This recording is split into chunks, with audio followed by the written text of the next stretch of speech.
I've been making videos and playing on the same Minecraft world for over a year now, and it's been quite the journey. I started out not really knowing what I was doing, recording with super low energy, so I apologize for that, truly. But over time, I improved a lot, and I built some really cool stuff that I'm still extremely proud of. If you don't want to watch the whole thing, I recommend just keeping it on in the background while you do something else. Also, please consider dropping a like and subscribing because it helps me get closer to my goal of 10,000 subscribers. Alright, sit back, relax, and enjoy the movie. What's up, boys? Ever since I was a kid, I always had this dream to become a YouTuber and make a survival Minecraft Let's Play. So for this series, I wanted to create a world that I actually enjoy, something I can just relax and build. Like, I just want to create something. And who knows how long this will last, like maybe it'll be one of those 2-week Minecraft phases that everyone goes through 17 times a year.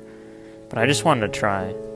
I also didn't want to follow the standard, I survived 1,000 days in hardcore Minecraft formula, and just create like something that I actually want to create. A chill world with no cringy commentary and no boring unnecessary stuff that I can just edit out. So I'm going to try to keep the episodes as short as I can and make them like polished.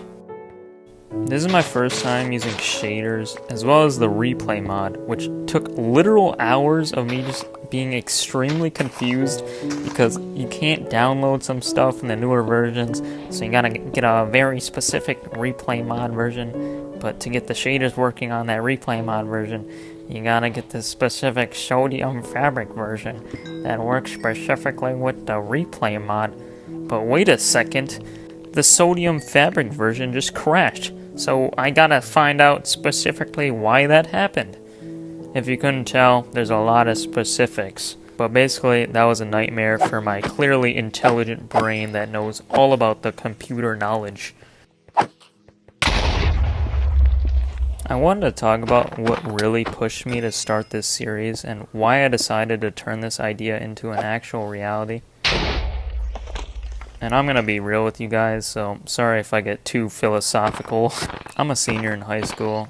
Up until about a year ago, I thought I knew what I wanted to do with my life, and I've always wanted to go into photography and become like the #1 best photographer of all time. But I eventually realized that as a job, like, it just really isn't for me. So since I had to do something for college, I decided that I wanted to go to art school for animation, which is completely different from photography, but it's always been like the second thing on my list that I'm actually interested in. And I genuinely think that I can do anything that I put my mind to, but lately I've just been having these short bursts of motivation to start something, but later just kind of lose interest and kind of forget about it. So I'm afraid that whatever, career path I choose, I'll just love it for a second, and then the next I'm just completely miserable. And being a YouTuber has always been my dream in the back of my mind. It's something that I feel like comes natural to me. Like, I feel so confident in my ability to create videos, and I love the process of it. So I thought that if I didn't at least try to start a solid YouTube channel and put all my efforts into making something, then I would be really mad at myself in the future. So anyways, back to Minecraft.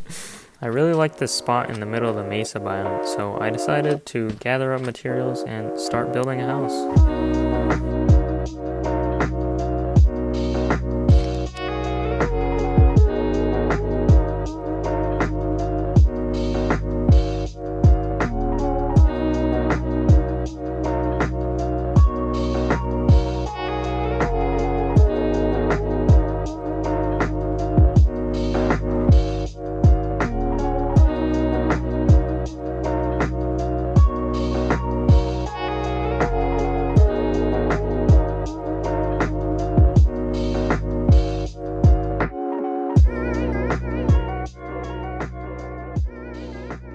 Alright, so here's the house. It's not finished yet, and I kind of had to rush to build this thing because I gotta catch a flight pretty early tomorrow. But I'm really happy with how it came out. This design is based off of a build by Cryptozoology. I think that's how you say his name. And I realized after looking up his name that he literally made a tutorial on how to build this thing. So I could have, well, I obviously changed it up a lot, but I could have taken a lot less time planning. I also went with a color palette that I made up on the spot, so I'm not entirely sure if the colors fit right, but I personally think it looks great, and that's all that matters. Anyways, that's gonna be it for the video. Let me know what kind of builds you want me to make, and don't forget to hit the like button because it does actually help me out a lot.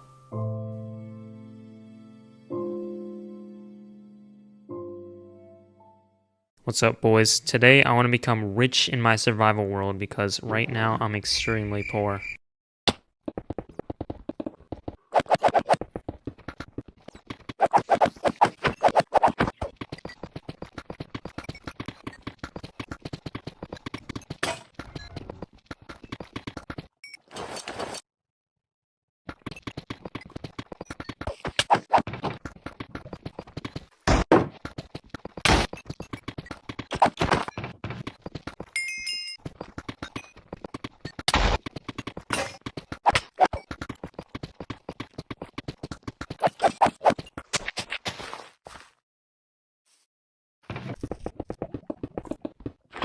Okay, now that I'm slightly less poor, I'm gonna need some XP.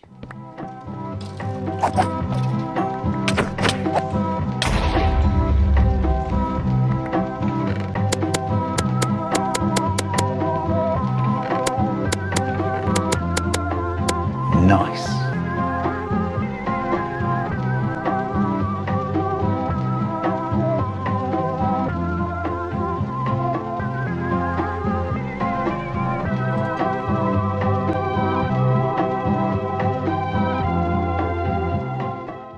With the power of chunk base, I found two spawners basically right next to each other, and they're really close to my house.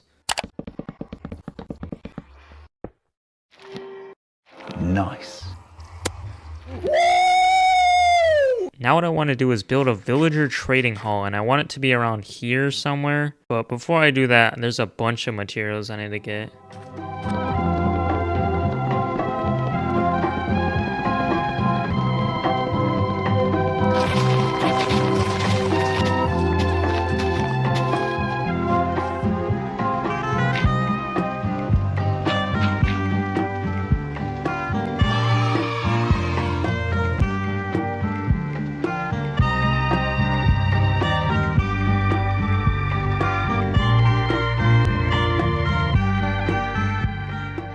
Alright, this is going to be my first time using Light Matica, which is basically just a mod that shows you what blocks you need to place in a build. So let's see how long it takes to build this thing.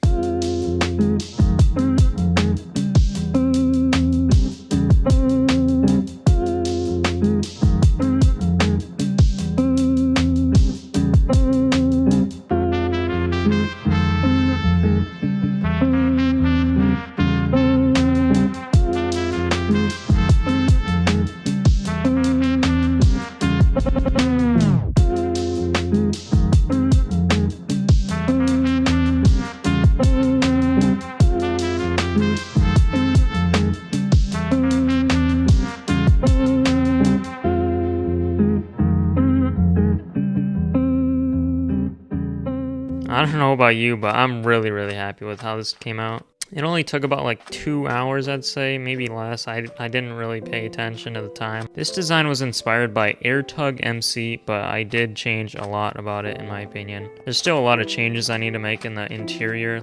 Like this carpet here is not supposed to be white, it should be brown, but I don't have brown dye. But basically what it does is there's a 4-block drop below it and mobs don't pathfind to it. Alright, we got a zombie right here, let's test it.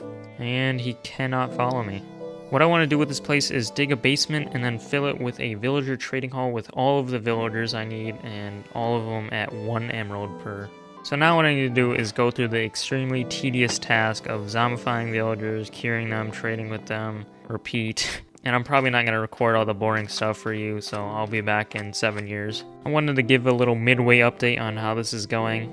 So what I got going on here is I got a villager breeder and I press a button, it takes the baby to a zombie and then zombifies them obviously. The track takes him to this room where I can convert 3 at a time with 1 potion. You could probably do it better, but I don't know. And if I want to convert them again, I can just send them back to the zombie this way. And yeah, it's pretty straightforward, but it's taking an unreasonable amount of time.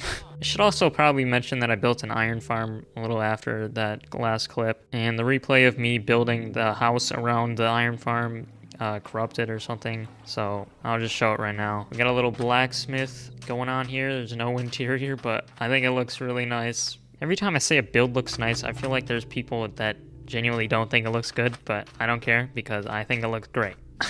What we have here is the finished villager trading hall with every single villager that I will ever need. So in this section we got 12 librarians with all the books that I actually use for my armor and tools. Over here we got the cartographers that give me basically free emeralds and XP since I have infinite glass from the librarians and I can just sell them some glass panes. On the other side we have clerics that give us infinite redstone and lapis, and then masons that give us quartz blocks and bricks for whenever I need them in builds. And also there's a little enchantment set up so I don't gotta go back to the house every time I want to enchant something. Then on the last area we got toolsmiths, armorers, and a singular weaponsmith because I am lazy. And finally farmers that'll give me infinite food as well as emeralds whenever I make some kind of melon and pumpkin farm. Since my armor is still pretty mid, I gotta go get some netherite, man.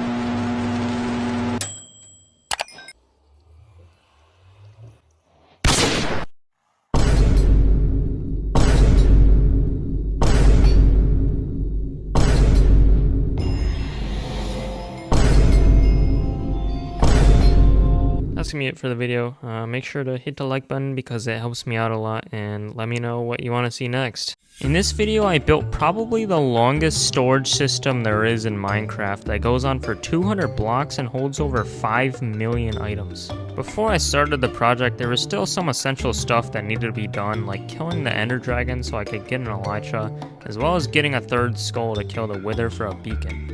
Now that I had those, I was ready to lay out the schematic for this town hall looking build that would later become the entrance to the storage system, and then figure out what materials I needed to get. In case you didn't know, this is a mod called Lightmatica that basically shows you a hologram of a build so you know exactly what blocks you need to place and where. As you can see, I built this entire thing in a creative world and just copied the schematic onto my survival world to make my life a lot easier. Okay, so now for the resource gathering. The main blocks I need are stripped spruce logs, normal spruce logs for planks, stairs, slabs, and trapdoors, oak logs for planks, stairs, and slabs, dripstone, granite, and finally stone for stone bricks. And all that's left is to start building.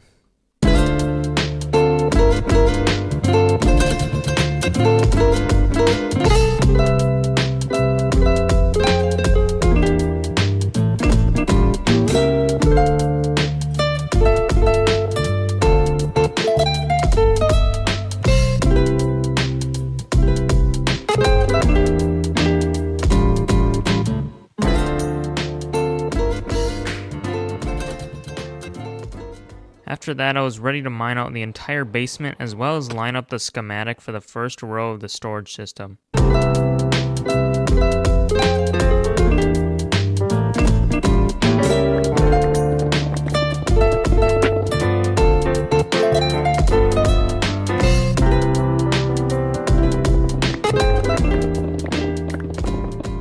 Replay mod crashed and I lost a lot of footage, but by using FreeCam you can see that I cleared out the whole area and placed in the floor and the bottom chests. I also had to build an automatic tree farm to get all the shroom lights, warped blocks, and warped logs to craft into chests and hoppers because I needed a lot of wood, and I mean a lot. How this farm works is by pressing this lever, it sends a signal through the scaffolding and it duplicates TNT. And while this is happening, the dispensers are continuously dropping bone meal and saplings, so you can just hold right click until you run out. This farm is designed by Nicolier, which is based off a design by IanX04, so I highly recommend checking them out if you need a tree farm. Anyway, back to the video. The next day of my life consisted of crafting chests, building pillars, and placing down all the chests.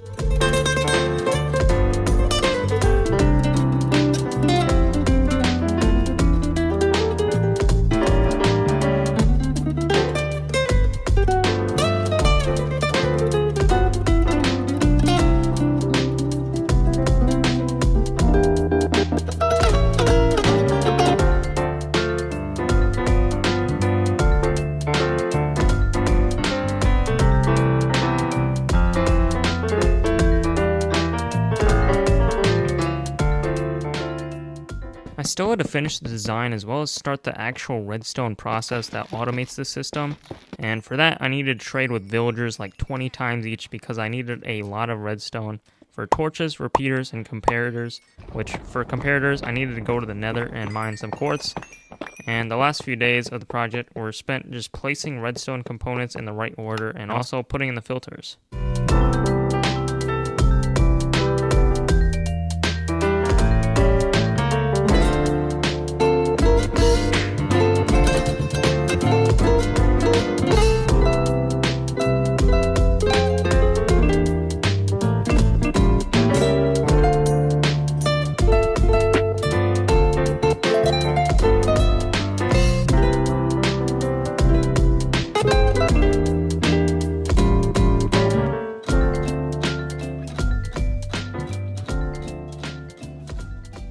So here it is in all of its glory.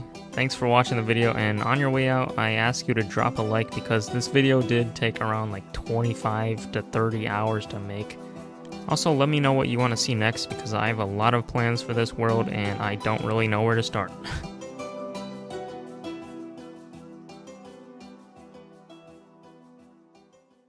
I'm restarting my Minecraft world.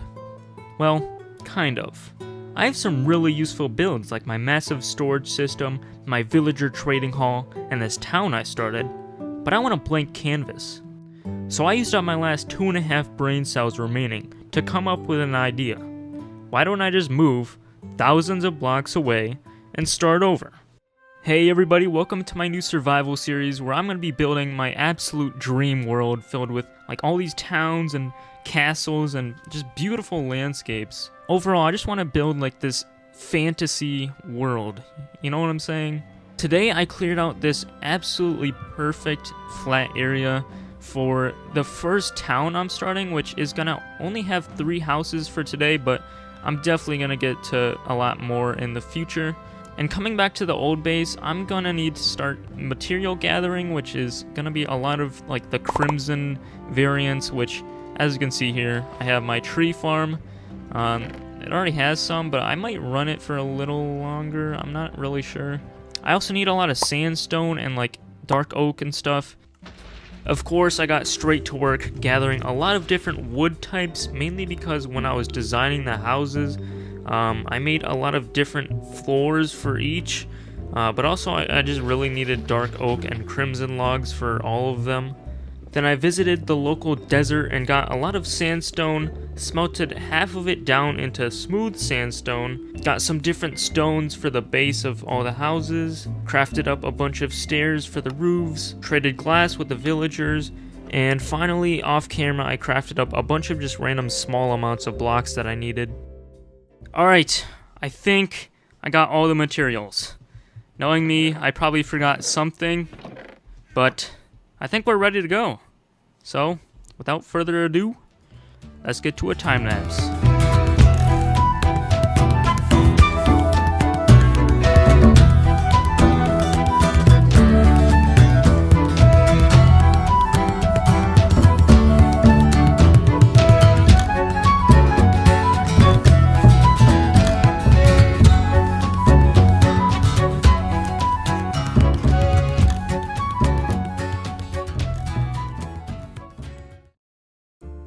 This is looking really good. I'm really happy with it. So I still need to put in some of the road. Like, I'm not gonna keep this grass, obviously. I'm gonna put in some mud bricks and like some normal mud. So that's gonna look good. But I had a question about these houses. So for the rest of the town, I'm gonna build a lot more.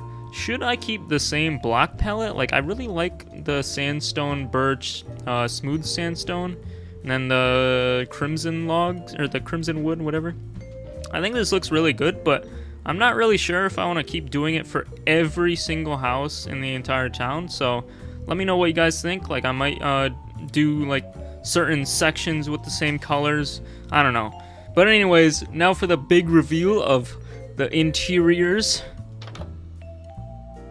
There's nothing.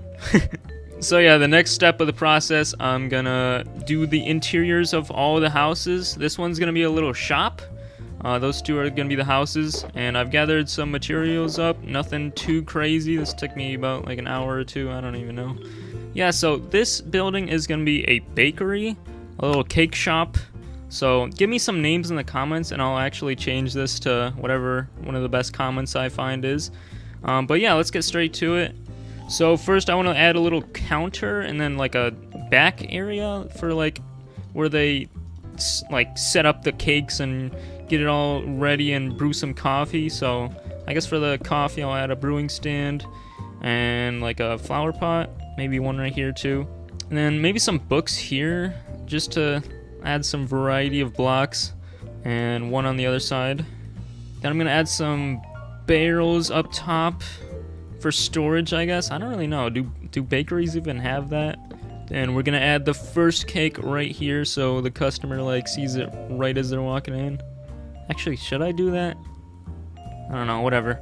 Then I'm gonna add some item frames to show off some of their products, their cookies and whatever. This is looking pretty good on its own, but I want to add some like plants all over here to make it seem more like friendly and like more, I don't even know. And then we're gonna add a little plant right here in the corner. I think that looks pretty nice. Maybe I'll move this over a block. And then let's add a little cherry blossom tree in that little flower pot there. That one will be like a cup, I guess. Now for this room over here, I think this is gonna be like the kitchen area where they actually make the cakes, but it's not gonna be like too special because it's like family owned or whatever, so they don't got like their whole operation back here. It's just kind of a little kitchen. So I'm adding some barrels up top for a bunch of storage. They can store their eggs, and you don't really store eggs in cabinets, but whatever. And then we got some furnaces back here. Maybe a cauldron for the little sink right there. Yeah, let's add another cake right here too. That looks good. A lantern here. Maybe a flower pot with some flowers in there. Nice. Oh, maybe, yeah, let's add a plant right here too. Yes. This next room is gonna be a little bedroom, so let's add a bed there. Some bookshelves. I guess a barrel, maybe a chest on top. Another barrel. Let's add a little bedside flower. Some more leaves, and maybe one lower right here for a lantern. Nice. Cherry leaves. Some carpet, I guess? Maybe like a decorated pot right there. Okay. And then on the top here, this is gonna be like a storage area. So yeah, this is gonna be like an attic. So I had like some bookshelves, some chiseled bookshelves. A few more barrels right here. A chest. Composter. What else do I got? No block. Yeah, that looks pretty good. I'm not gonna lie. Yeah, I'm fine with that. That looks good. Yeah, I'm actually really happy how that came out. So let's go on to the next one. So here's what the first floor looks like. It doesn't look bad, but I kind of want to section it off just to add a little more to it. I don't even know how to explain it, but I think it looks better this way. So right here I can add like a little coat rack or whatever, and I have like a carpet to put their shoes on, and a flower pot right here. Right here is gonna be a little living room, so I'm gonna destroy the floor so I can add like a carpet, some bookshelves right there, and then add a little couch, a little barrel for storage, lantern on top, then a little coffee table. What else do I got? Maybe a flower pot tree on there. One more chair for an extra seat. And down this hallway, I'm gonna add like some paintings, maybe like some family photos or whatever. One tall one, two short ones. Okay, next floor. So there's gonna be a little kitchen right here, and then another little seating area for a couch or something. So let's start with the kitchen. So I'm gonna add a counter with some chairs right here, with these on top. I think those look really nice for chairs. Super underrated. And then for like the little stove, I'll add a blast furnace, some extra counter right here. And with the stove, there's always like one of those things that like catches smoke or whatever. So I'm gonna add that. Some more barrels on top for storage, some trap doors below them. And I want to add a cauldron right there. I need to get more iron. There we go. And then maybe a little faucet right there. Nice. I'm gonna keep it simple over here. Just have some couches. And then a chair, just to make it not feel so empty over here, because I don't really know what else I would put over here. Maybe like a TV or something, but they wouldn't have TVs in medieval times or whatever. I don't even know what this time period is. Okay, final floor. This is gonna be a bigger bedroom, so it's gonna have 2 beds. So I'm gonna keep one right there. Some barrels on the side, and then I want to add like a little desk that this guy can sit at while he's working. I think I can add like a little cabinet, or not a cabinet, like a little like closet kind of thing. And then I think for some final details, of course, I gotta go with some more plants. I actually want to try and get flowering azalea right here, because I'm kind of sick of the pink ones. I think one more plant on the corner right here, and I think we're done with this room. Okay, one more plant, just one. There we go, that looks better. So for the final house, I think this one's probably the easiest one to do. So we got like a little counter right here, another counter right here, I guess like a furnace right there, a cauldron, some bookshelves. Wait, actually, I want this one block to the right. Let's add some cabinets up top with some trapdoors below them. And then I'm gonna add some more seats right here, like the other house we did. Yeah, so right here and here, I'm gonna add some like wine barrels again. Then at the front door, I'm gonna add some more carpet to make it look nicer. Let's add one little plant in the corner. Maybe one right here too, just to add some more stuff to it. This floor is gonna be like a little working area, so there's gonna be a desk right here, and then there's gonna be some like bookshelves. Yeah, let's add the desk in. Finally, let's add like a little chest, a little plant right there, and maybe a lantern on top of there. Maybe a birch sapling. Yeah, that looks nice. Last floor is gonna be a little bedroom, so I'm gonna add a little bed. Actually, I'm gonna take this down one block so I can add some stuff behind it. Maybe some bookshelves behind this one. And this guy gets another desk. I don't know why, he just does. With a little lectern. Looking good. Yeah, this is looking pretty good so far. I like the interiors I've made, but now I just need to add in the roads. They're not going to be super crazy or anything. It's going to be like some packed mud, some mud bricks, and then some coarse dirt on the side, which I actually need to go get right now because I am out. So coming back to the old base, there's a bunch of patches of coarse dirt like all over this Badlands or whatever it's called now, the mesa. So I'm gonna gather a few stacks of this stuff and then we're gonna bring it back. Okay, I think we got all the materials. I got some mud bricks, some packed mud, and some coarse dirt. So I'm just gonna tear out this entire grassy area so we can make this all basically the road.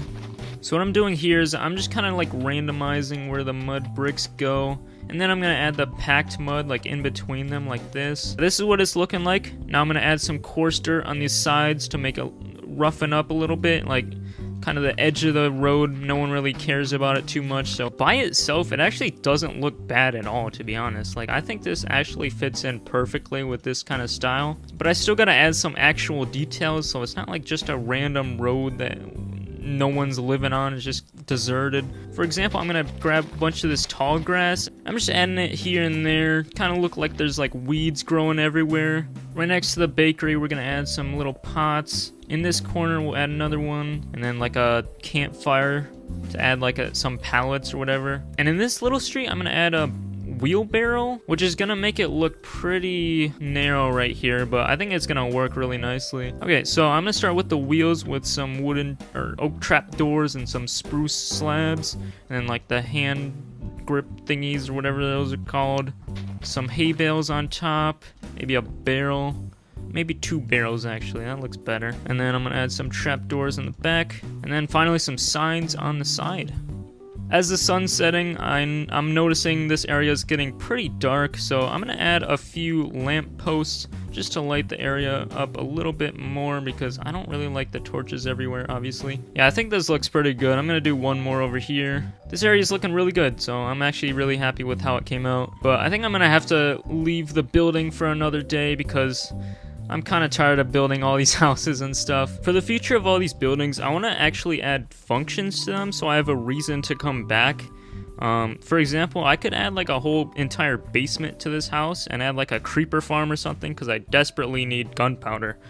So if you guys have any other ideas, let me know in the comments. But anyways, thank you so much for watching. I have some really big plans for this world, so make sure to subscribe so you don't miss anything. Okay, love you, bye. So I built these 3 houses.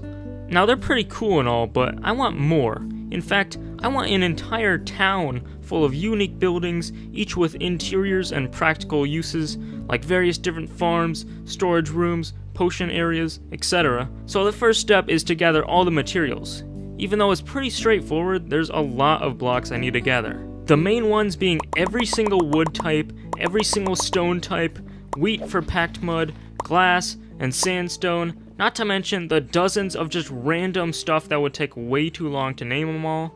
After about 4 days of designing the buildings and resource gathering, I'm finally ready to start placing down the blocks. And let me tell you, that took way longer than I thought. So here's like a bunch of resources that I haven't even used. But there's just shulker boxes and chests all over the area. It's crazy how many resources I had to gather. So let me go ahead and walk you through what the actual plans for these houses and buildings are. So this first one is going to be like a tower house. It's going to be like the first thing you really see when you walk into town. And it's going to be a wheat farm. But like all the farms are basically going to be underground, so they're not like super noticeable because I can't really hide them all. This one's gonna be a little farmhouse, which is gonna hold like stables and then like animal pens over here. And I want to actually start using horses in this world because I've never really used horses, and this area is gonna look super cool with like a bunch of paths going all around like the mountains and stuff. So I want to utilize the horses more because no one really uses them that much, other than I guess like B-dubs. And I know I just said we're doing the animals in this building, but in this house I've already actually furnished everything in the last episode and built this entire house, but I'm gonna make a basement somewhere and actually add like a sheep farm because there's gonna be like a lot of noises from the sheep anyway, so might as well put it like right next to the actual like horse and sheep and cow area. This bakery I've made is actually gonna be a potion making place because I really have nowhere to put potions. I'm kind of thinking it's like almost like coffee, so they sell cakes and pies and I guess coffee now.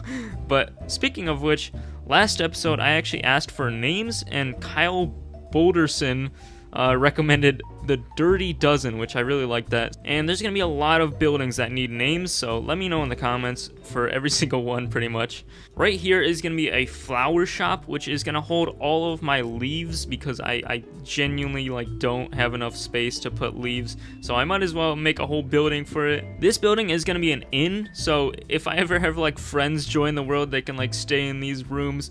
But the actual purpose is gonna be a creeper farm. It's not gonna be like too crazy or anything. It's gonna be like a few stacks an hour, I don't even know, but I just need gunpowder because I am running low on rockets. There's gonna be another house right here which is gonna hold lava, so there's gonna be a lava farm. Nothing too crazy again, just a very small amount. Over here is gonna be a bar, so there's like the first story is gonna be a normal like you go in, get some drinks, and then the second floor is gonna have a bee farm. I've never actually made a bee farm in my life, so that's gonna be interesting. I'm gonna have to follow a tutorial. And finally, over at the end of the town, there's gonna be a tunnel house. So there's gonna be a tunnel here, and then there's gonna be like two separate like buildings. I don't know how to explain it. You're just gonna have to see in the end. But basically, in the basement, there's gonna be a bone meal farm. Again, nothing insane, but I'm gonna probably find a schematic online because I genuinely have no idea how bone meal farms work. I'm pretty sure it has something to do with moss. And finally, I forgot about this one, but there's gonna be a little shop right here. I haven't actually decided what I'm gonna do with it. But yeah, it's just gonna kind of be here. I'm gonna probably figure that out later. So I'm finally ready to start building. I've got all the materials ready, of course, and all that's left is a time lapse.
This place is looking absolutely beautiful. I am so happy with how this came out. Easily the best build I've ever made. Like, look at these little details just all over the place. I could walk through this little town for hours. Now, I must admit, there isn't interiors yet, and that's for good reason. It's because I'm just really excited to start working on the farms. So yeah, I'm kind of just putting off the interiors for later, but I will do them. I will. I started off by getting a haste 2 beacon down so that I could insta-mine out all the basements for every single building to make space for all the farms. Next, I had to gather all the materials, the main ones being the redstone components like the observers, pistons, hoppers, dispensers, which really weren't that bad since at my old base, I have this really overpowered villager trading hall, so I got all the redstone from that, and then I got all the iron from my iron farm. I also had to craft up a lot of stone bricks, which was super easy because I have more stone than I know what to do with. The first farm I made was the creeper farm, which was pretty straightforward and easy. I'm not entirely sure who came up with the design, but I think it was a guy named Chapman, which along with every other farm in this video will be linked in the description. So for my world, I made 3 layers, and it was a lot of stone bricks, which I got from mining, of course, the trapdoors, which I got from the tree farm, and I also had to get some wool carpets that I had laying around. And then I needed the cats, which I got from a nearby village, and that took a bit of time to get all of them in place. And if you didn't know, they actually scare the creepers, which caused them to jump into the hole, leading to their deaths. And the biggest and most tedious thing about the process was I needed to light up like most of the caves below the farm. And I know what you're thinking, Shuckle, why don't you just put the AFK spot super high in the sky for optimal spawn rates? Well, it's because I want to build a super cool airship in the sky and I don't want it to be too high, but that's for a little later in the video. Next, I worked on the bee farm, which was extremely fast and simple, and I got it from a guy named Trillums, I think that's how you say his name. I also had to gather up a lot of flowers so that I could breed the bees, and it's probably one of the easiest farms I've ever made. And the reason I wanted to actually build it was because I wanted honeycomb, since I really like the look of the beehive block. And I know what you're thinking, nerds. Shuckle, bee farms are optimal in one of the other dimensions because there's no daylight cycle there. I don't care, idiots, I want my bee farm here. The sugarcane farm design was also super simple, but I messed it up a few times, so that was a little annoying. And I know what you're thinking, no, I'm just kidding. This is probably the most efficient sugarcane farm design out there, pretty much. Like, it doesn't really get much better than this.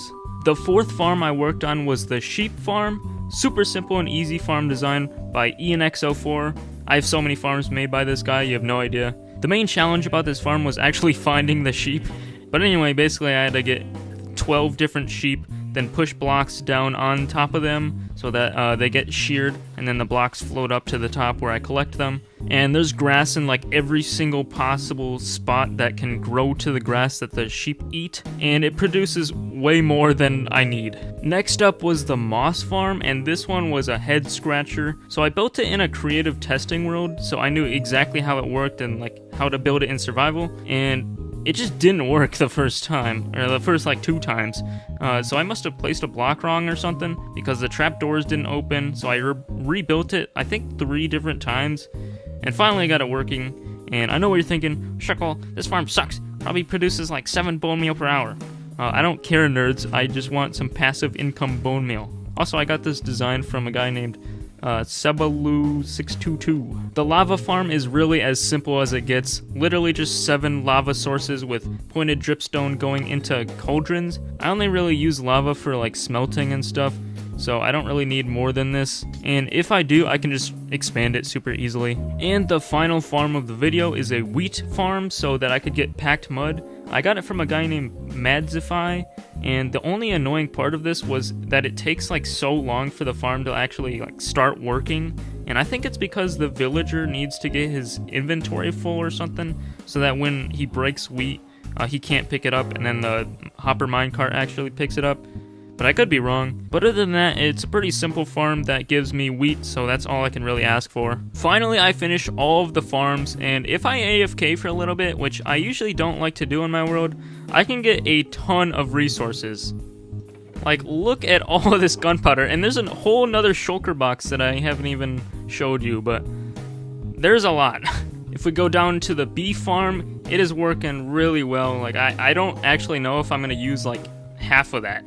The moss farm here is doing really well as well, so I'm probably going to use this for the tree farm eventually, but it's super nice to have so much of that. The sugarcane farm isn't too bad. It does its job. It's not like super efficient. I could have added way more layers, but that's too much work for now. I don't really need it that much. Coming down to the sheep farm, this thing is way too good. Like, I don't think I'm ever going to use this much. And the last farm is the wheat farm, which isn't doing great. I actually don't know what's wrong, but this is like the last farm I built, so it hasn't really been loaded for that long, so I don't know. I'll see how it goes. But anyways, remember how I was talking about making an airship in the sky? Yeah, so here's my AFK spot right now, and I want there to be something super epic going on right here. So I may or may not have already designed something in a creative testing world. So I think it's time for a short little time lapse.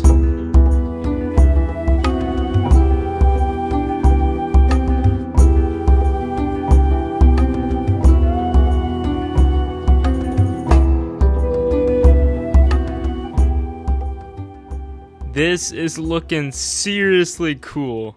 Like, come on, man. I'm so happy with this design. I want to have these things all over the place. Not too much, and not the exact same design, but I want to have just tons of just life in this world. So there is one thing that I haven't done yet, and I'm not really looking forward to it, but it has to be done. The interiors. There's nothing here. Like, what even is this? Oh, I guess I need this. So, of course, I do got a lot of work to do, but I'll get it done, I promise. Oh my god, I'm not looking forward to this. The only thing I'm really not looking forward to is the amount of time this is going to take, because it already takes me long enough to do like these interiors, which I've already done. And I don't know, like, I designed these in creative, but I changed them a lot in survival, so I'm not really sure how I'm going to do this. I'm probably just going to wing it in survival and hope it looks good, but whatever.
If you've made it this far in the video, I want to thank you so much for watching.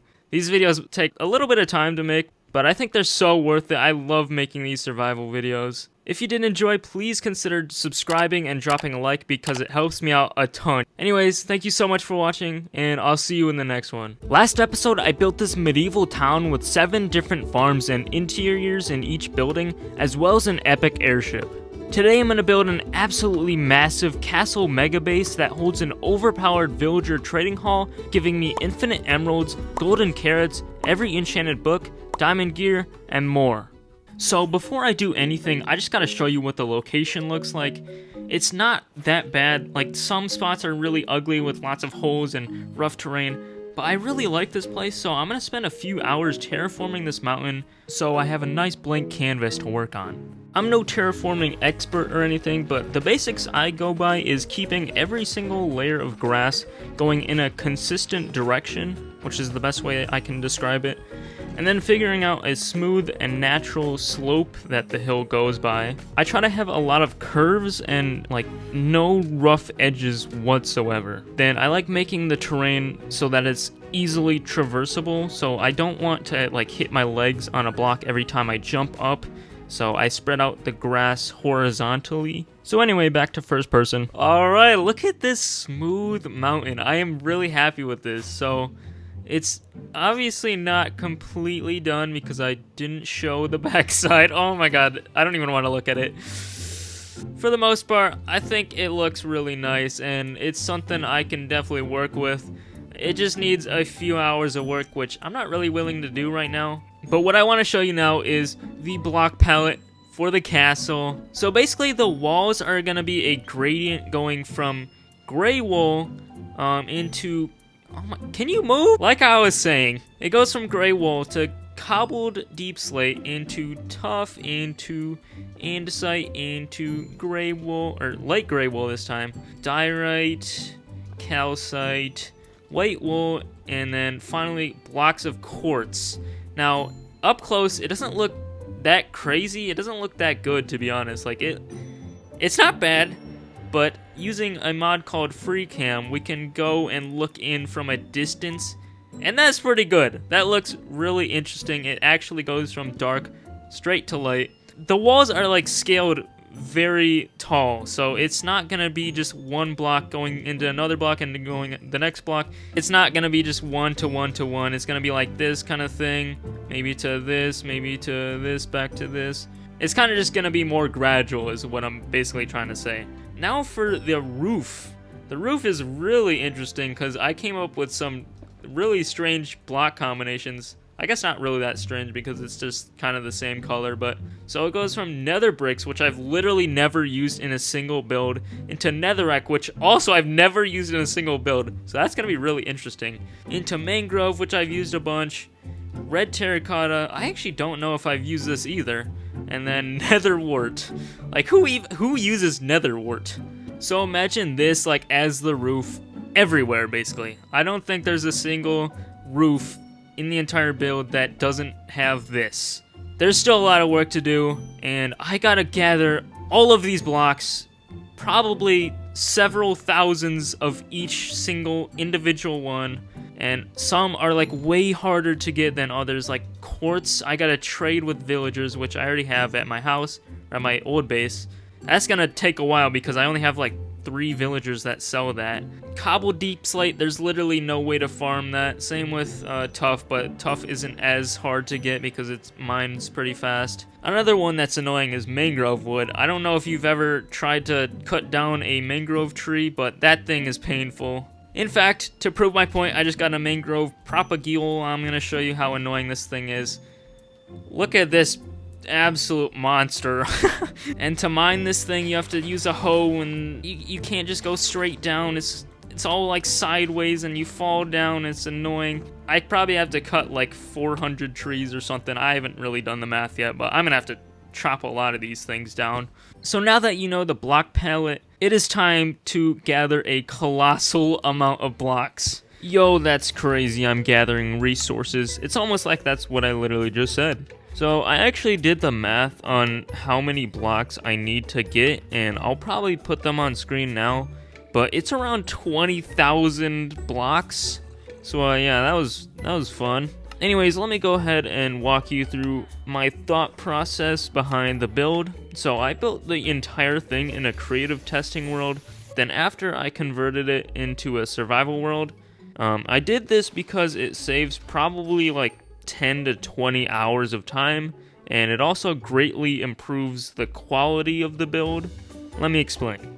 Basically, if I were to build this entire thing from scratch in survival with no previous planning, the end product would be a lot different and definitely worse looking. I would make way more mistakes. It would take way longer to fix them because you would have to mine each block individually with a pickaxe. So stuff like making roof shapes and gradients would take like 9 years to do in survival because I would just keep tweaking the build forever. It also takes way more time to experiment with different blocks as well, since you have to manually gather every block pretty much. And lastly, it's hard to get a good look of everything when you're walking on the ground.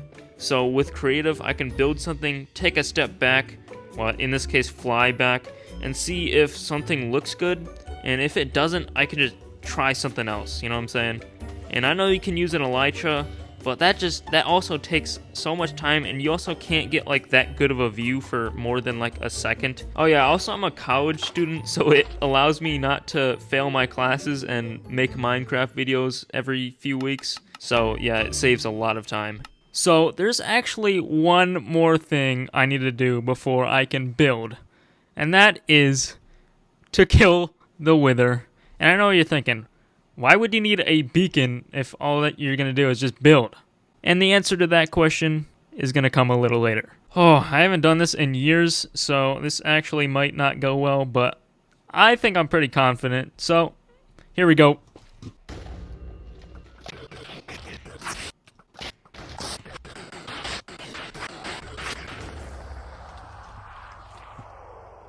There we go. So now, all that's really left to do is to build the castle.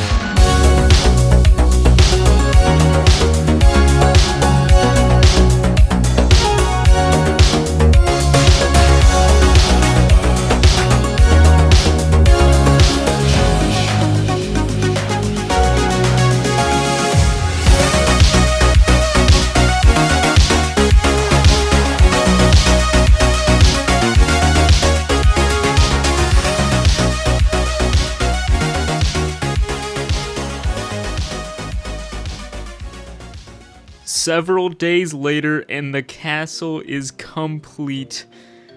Well, the exterior, at least. I didn't do the interior. And you may be wondering why I needed this beacon.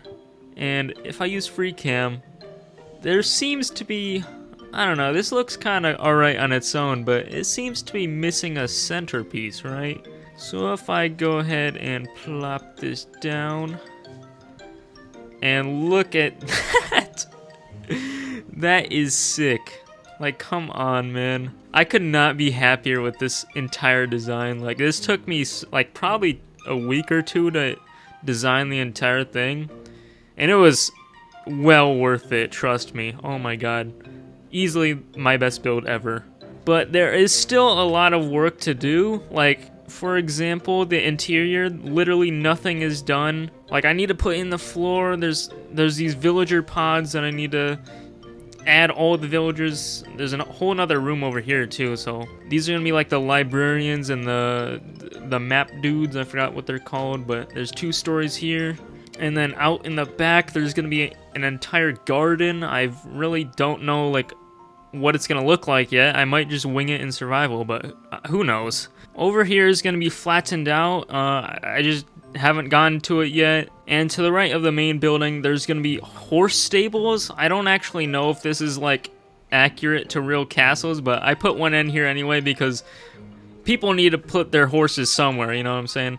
Like, they're traveling from miles away from neighboring villages and whatever, so they're gonna need to put their horses into a little parking spot. And also these towers, like, I need to make them accessible. Like, so I made like the top of the walls so you can actually walk through them, but I have not done anything. Oh my god, there's a creeper. I haven't done anything up there at all, so yeah, I need to figure that out at some point. But for the most part, this is looking amazing, dude.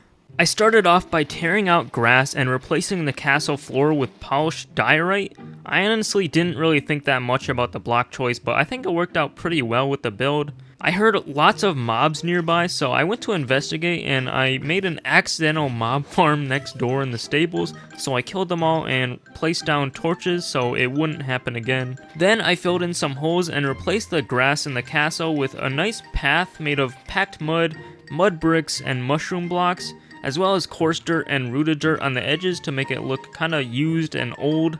Next, I made a spiral staircase made of polished diorite going up a tower so that I could access the second floor balcony area of the main castle building. And then I kept going with that idea and made 2 more spiral staircases going up the front guard towers, and then making a spruce floor on top with slabs. With the access to the towers, I was able to make it so that you could walk all the way around the top of the walls, putting in more spruce floors in each of the tall watchtowers, adding in ladders going all the way to the top, and putting in one final floor. The last thing I did was farm a ton of glow lichens so that I could light up the roofs of the entire build, because everything was not mob proof at all, and I was just bound to be blown up by a creeper at some point. So I kind of spread them out randomly, making use of the F3 menu and placing them wherever the light level said 0, because that's where mobs can actually spawn. The only downside is that it looks kind of ugly, but honestly I don't really know any other option that would spawn proof the entire area without changing the look completely. So anyway, that's pretty much it. Now that I've done all that, it's time to talk about the interior. So this big room is going to be a throne room. So there's going to be a carpet leading up to this like elevated platform over here with an epic chair that the king sits in. And then there's going to be like 2 statues guarding it or whatever. I don't even know what I'm going to do, but it's going to look probably sick. And then on the right in this open space, there's going to be a showcase of a dragon egg, because I literally don't even know where to put it. I think it's just sitting in my ender chest right now. I think it's in this shulker box. Yeah, it's right here. Oh my god. It's been sitting there for probably over a year. And then on the walls up here, there's gonna be red banners. So yeah, I think that's pretty much it for the room. Over in this room is gonna be a kind of like a greenhouse, but not like the typical greenhouse. This is where basically the gardener comes in to grab all their plants and flowers and stuff. And of course, there's going to be a massive garden area back here with tons of flowers and trees and whatnot. So yeah, I'm super excited to get started on this.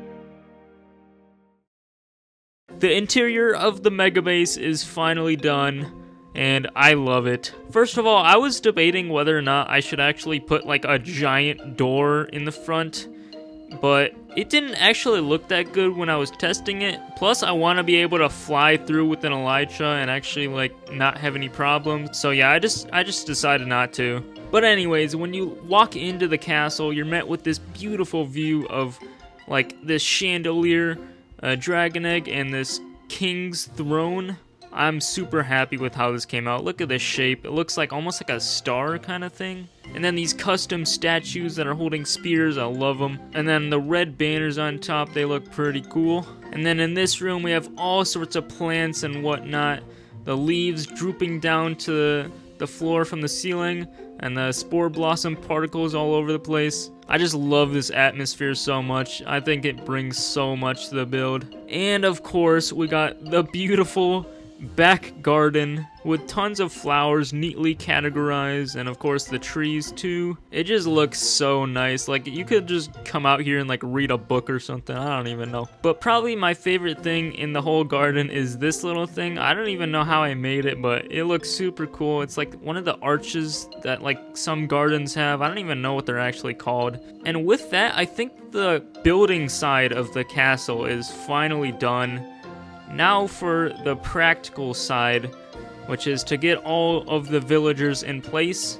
I already have villagers in my other base, and some of you are probably wondering, like, you have another base? What? Yeah, so I have another entire base that is thousands of blocks away. I have to travel through the nether roof just to get to it. Yeah, I have to like follow these torches. Someday I'm gonna put like an ice boat path or something so I can get there faster, but I kind of just have to travel here and back if I need something. But yeah, I'm gonna show you what it looks like on the other end.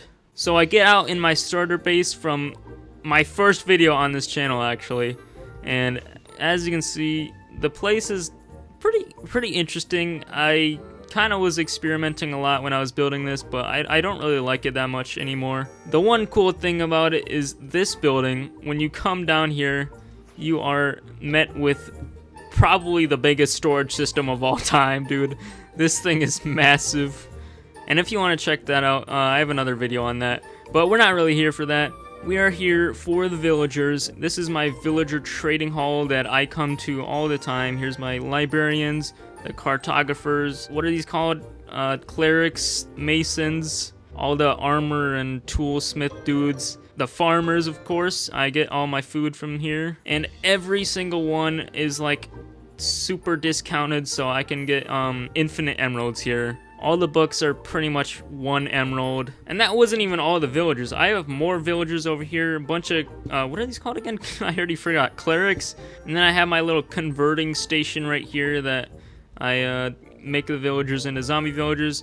And then I bring them like over here or something. Here's more of the cartographers that I'm going to use. And down here is where I made like a makeshift mason trading station with like, how many is this? 1, 2, 3. There's 9 masons that I use to trade quartz, plus the other 3 in the basement. So yeah, I'm going to have to figure out which ones I actually want to bring and which ones I am just going to keep here. I haven't done the math, so I might actually be able to bring all of them. But I definitely need to bring the most important ones first. So definitely the librarians and the cartographers are the most important, because what I do with them is I get some emeralds and then I trade glass and then I convert that into glass panes, and it is literally infinite emeralds. You can just trade the glass panes directly to them. 1 glass pane per emerald. Usually it's 11. So this is like a super good deal. So that's probably going to be the first thing I do, and then I'm going to bring in the masons or something, and then I'm going to figure out the rest from there.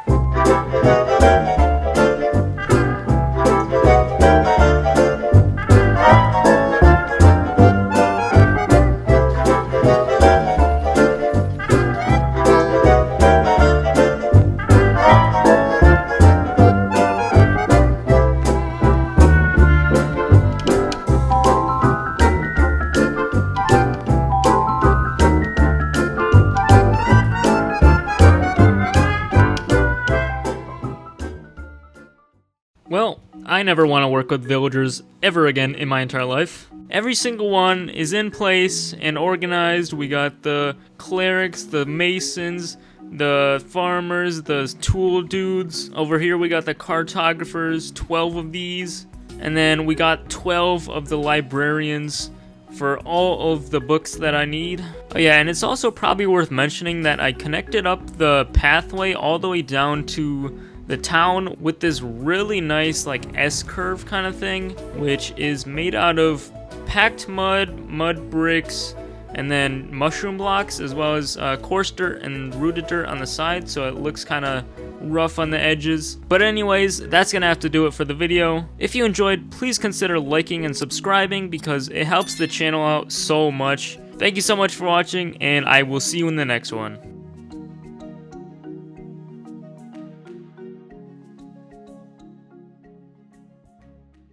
Last episode, I built a massive castle mega base with a villager trading hall, a complete interior, and a gorgeous back garden. Today I'm going to build an iron golem factory, giving me infinite iron, allowing me to easily craft stuff like hoppers, pistons, rails, anvils, and more. If you do enjoy this video, please consider liking and subscribing because it helps me grow this channel, which gets me closer to my goal of 10,000 subscribers. So I must admit, I actually already have an iron farm in this world, but it's thousands of blocks away, and I have to go through the nether and fly really far just to get there, and then when I get there, the farm wouldn't even have any iron in it since it wouldn't be loaded. So that's why I want to build an iron farm in my new area where it's going to be constantly loaded and it's going to have a really cool build around it. So I picked this little area like across from my town and the castle because first of all, I can actually fit the entire build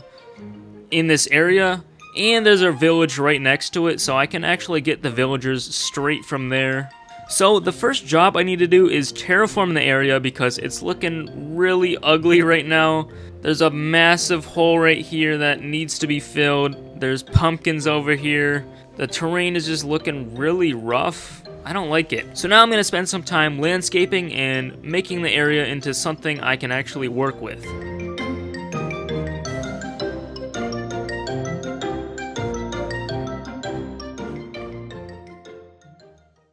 That is looking much better than before. Now it is time to talk about the build.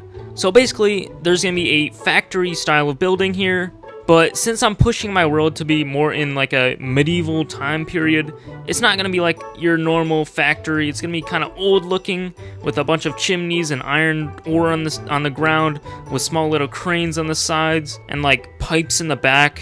I doubt there's actually pipes back then, but this is Minecraft, so who cares? But anyways, there's a lot of different blocks being used in this build. So the color palette is looking something like this. So basically, this is the main wall palette. A lot of different blocks, and I don't really use a gradient at all. It's kind of just more like a mixture of textures. Then I tend to use dark oak wood to divide two colors of wall into something else. And in this case, I'm using white, and then it kind of transitions into like a grayer color. And then for the roof, we have deep slate, what is this called? Polished deep slate tiles or something? Oh, just polished deep slate. And then I'm kind of sprinkling in the moss into like the bottom and the middle of the builds just to make it look old and kind of like nature is trying to get back into the factory, I guess. I don't even know. But that's basically the rough idea, and now I need to gather all of the materials. So this shouldn't take too long because the build isn't insanely big compared to the castle. Like, oh my god, that was like 30,000 blocks or something like that. So it is time to get to work. I started off by going through the nether to travel back to my old base because I left my beacon over there,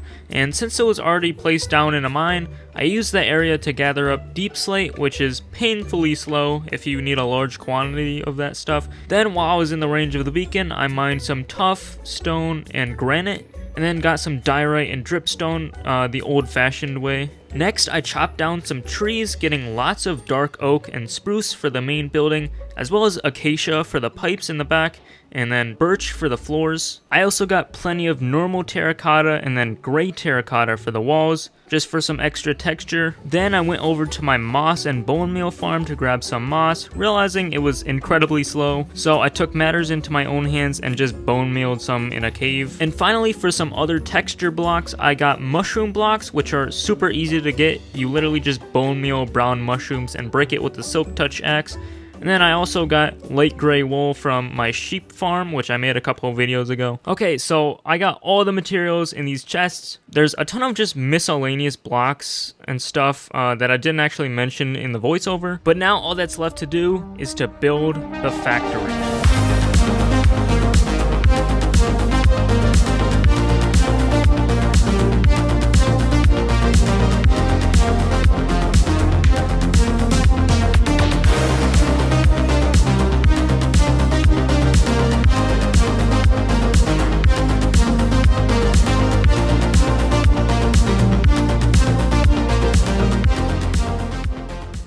The exterior of the factory is complete, and obviously there's still a lot of work to do. Like, I need to add like a bunch of coarse dirt around here to make it look like used and old and whatever. And of course there's the interior to do. Oh my god, there's mobs in here.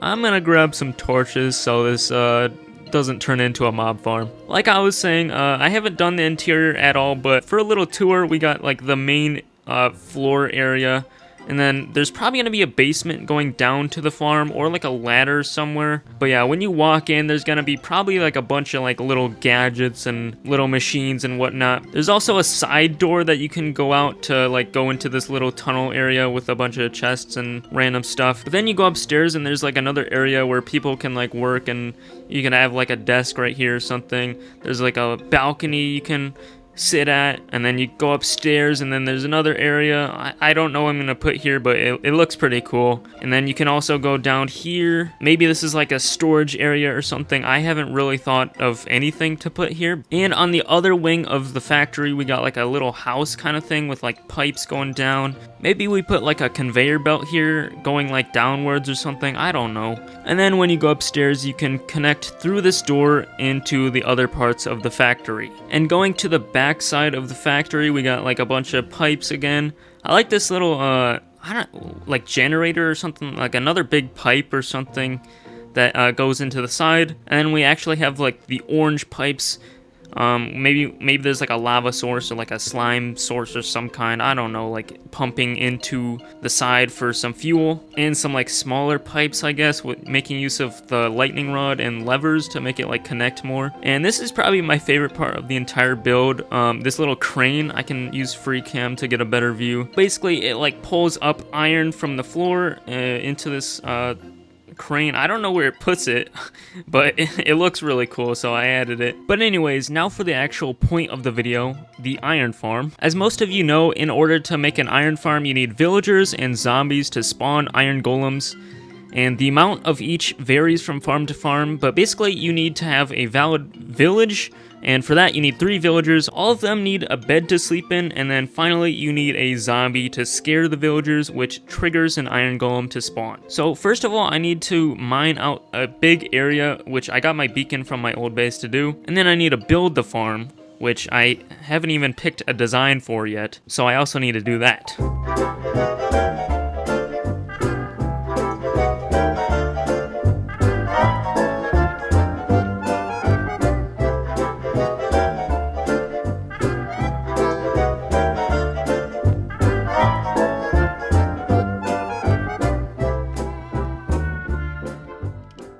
Alright, I mined this area out and it's looking pretty good.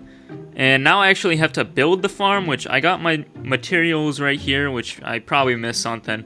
But I'm building a farm by Voltrox, but I'm only building 1 module of it. Like, he does 4, and I don't need that much. Oh yeah, and I also did one of these bubble columns just to get up and down easily, because I couldn't really fit stairs here. Like, it would have gone like too close to like the outside, so I just ended up not doing that. And then earlier I actually trapped this zombie that was stuck in here, so this is gonna be really easy to get the zombie in place. So the first thing I'm gonna do is start by building the like killing section. So there's gonna be water that goes down to lava and kills the iron golems. So now I just need to fill all this in, put walls on the sides, add water to push them into the lava, and then add the signs to keep the lava in place.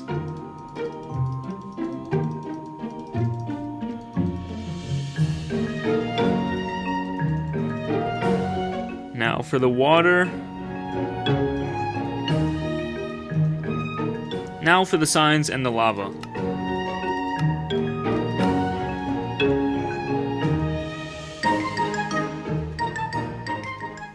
And the last bit of lava goes in here, and yeah, this is looking pretty good. Now I need to add the modules for the villagers, so I'm gonna add 1 here, 1 right here, and then a zombie thing to scare them right in the middle.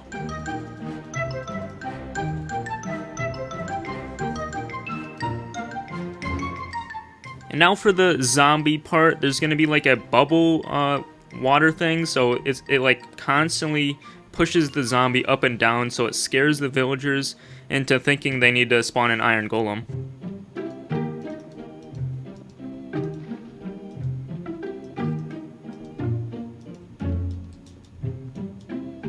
And here we go, I got everything done and built. Now I just need to get all the villagers and the zombie in place. And then the farm actually should start working. The only problem that may happen is like an iron golem might spawn down here, and that's a really easy issue to solve. I can just put like slabs or something down there. So I'm hoping this will actually go pretty smoothly, but if you've ever worked with villagers before, you can tell that they are never easy. So, okay, I'm over here at the village, and I think there's enough villagers here. Like, all I need is 6, and there's probably more than that. So I was actually planning on maybe making a villager breeder, but hello. I don't actually think I need to. So I'm just gonna grab a minecart and a bunch of rails because I have enough iron for this. And then I'm just gonna make a really long railway all the way to the village and just use like a minecart and a furnace minecart to push them.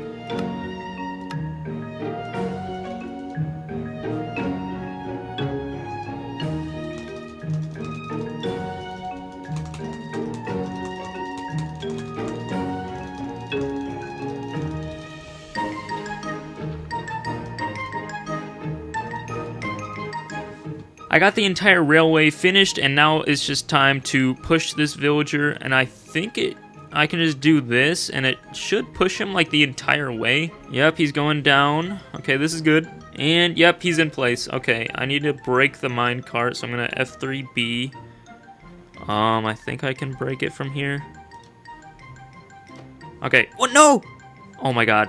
I broke the slab below him. No, he's gonna die. Oh my god. Whew. You are so lucky, dude. Oh. Are you serious, dude? Oh my god. Okay, villager number 2. Hopefully I don't actually kill this guy. F3B. Don't break the block below. There we go. That was not that hard. Now I need to do that 5 more times. Okay. And this should be the last villager. Yep. All the villagers are in place. We got 3 over here, 3 over here. Now for the zombie. This one's gonna be kind of annoying because I have to have like a way to get him in here. So I need like a trapdoor to trap him in here. Hopefully this goes smoothly. I've done this a few times before, so it shouldn't be that bad. Oh yeah, also I have to get a name tag from my villager trading hall. Okay, here's the plan. So we get the zombie from up there. He walks all the way down here, and then there's these trapdoors where he thinks he can walk through this, but I go over here and I flip that up, and I think he should be able to fall down there. I think. So let's test this. And it's nighttime, so he shouldn't die from the sun. Okay. Break that. Okay, we got dummy. Come on. Okay. Okay. Yes! Oh my god, it worked. I was actually like not that confident that was gonna work, but it worked. Now I need to put a slab there, and it should be working. I should be able to break these blocks, and there should be an iron golem spawning. Hopefully. Maybe. Hello? Iron golems? Why is there no iron golems? Okay, it's been about a day since the last clip, and I can finally say this farm is actually working.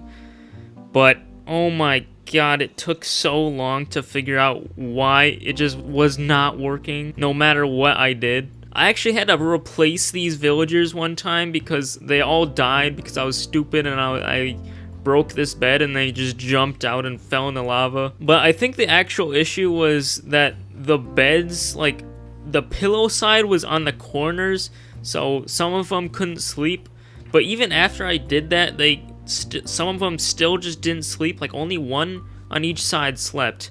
I don't know why. So I had to like move the villagers and then give them beds and move them back, and then they finally started working. But yeah, that was an actual nightmare, and I no longer want to make an iron farm for the rest of my life. But now all that's really left to do in this project is to kind of roughen up the area, add a bunch of coarse dirt and stone and cobblestone on the ground, maybe add like some custom trees or something, and then I'm gonna do the interior, and hopefully that will be it.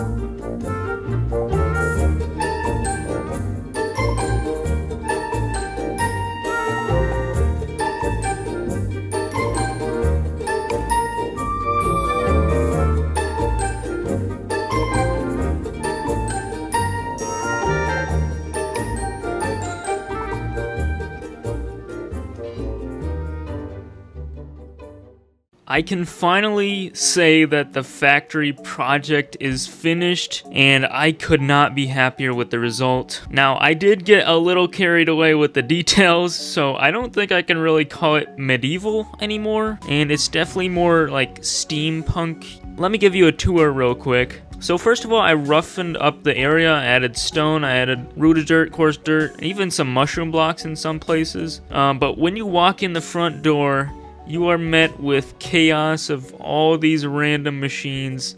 Some of this stuff, I don't even know what it should do.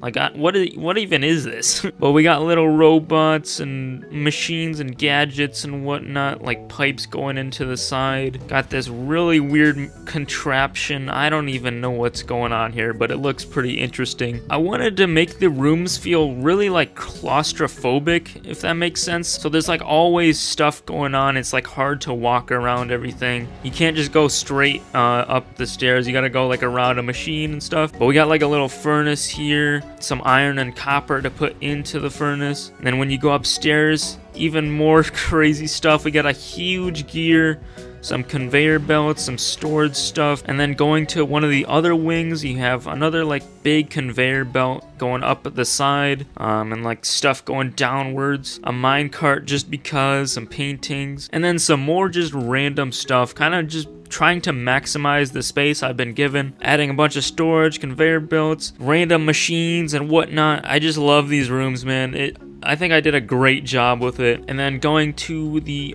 other side of the factory, we got probably my favorite part. We got just a bunch of just random stuff. Just looks so cool in my opinion. Got just a random pillar of contraptions, I guess. A big like curved belt, I guess. Like, I don't even know. It looks so weird and janky. Now for my favorite room of the whole build. This thing is so cool. Oh my, there's just so much going on. We got like a little like pulley upper thing. It like grabs this thing with his little arms and I don't know, puts it in here or something. Paintings on the wall, item frames, this really big like generator thing going like powering into the side of the wall, going down, going this way, and then this like massive pipeline going into the side, and then like a water thing going two different ways. I don't know, I just kind of wanted to add this because I saw something on Pinterest, looked pretty cool. But yeah, I just love this place. It looks so cool. You can really tell just like how committed I was to making this area like look like it should be a factory, if that makes sense. So anyways, that's gonna be it for the video. Thank you so much for watching. If you enjoyed, please consider dropping a like and subscribing because it helps the channel out a ton, and I'll see you in the next one. Last episode, I built this steampunk iron factory, giving me an endless supply of iron, allowing me to craft some of the most important items in the game. Today, I'm building an automatic guardian farm with a fishing ship built around it that produces about 20,000 drops per hour. Alright, so let me show you the location of where the farm will be. It's a little past the castle and away from all my builds, somewhere in this ocean. And the first thing I need to do is raid the temple so that I won't get mining fatigue every time I'm in the area. Plus I can get some sponges for later because I'm definitely gonna need those. And I already gathered some water breathing potions that I got from buried treasures a while ago, so it shouldn't be too difficult. Oh yeah, and I also need to replace my elytra with my chest plate.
Now that I've raided the ocean monument, it's time to build the actual guardian farm, which I'm using a design by Cortezarino, I think that's how you say his name. It's a super easy and simple farm that I've already tested in another world, and it didn't really require that many resources, so I went ahead and got all of this together. So yeah, this really shouldn't take that long, and I think I'm ready to build it right now.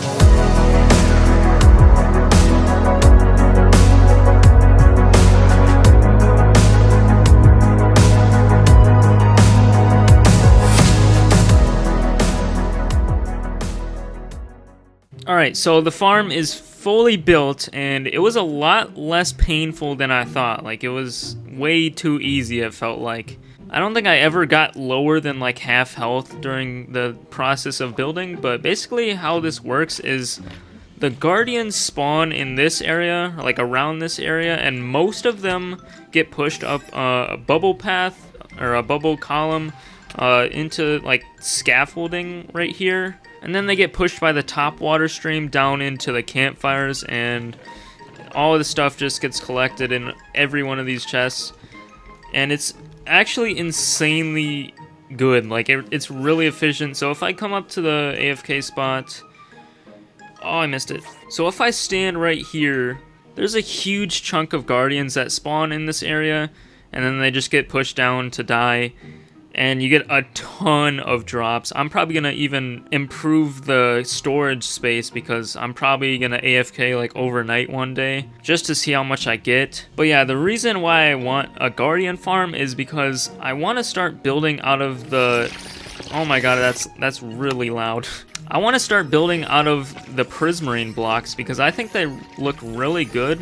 But this won't be able to automate everything. Like, I still want dark prismarine, so I'm gonna need to build a squid farm later. But the next step is to build the actual fishing ship around this thing. So it's gonna be pretty big.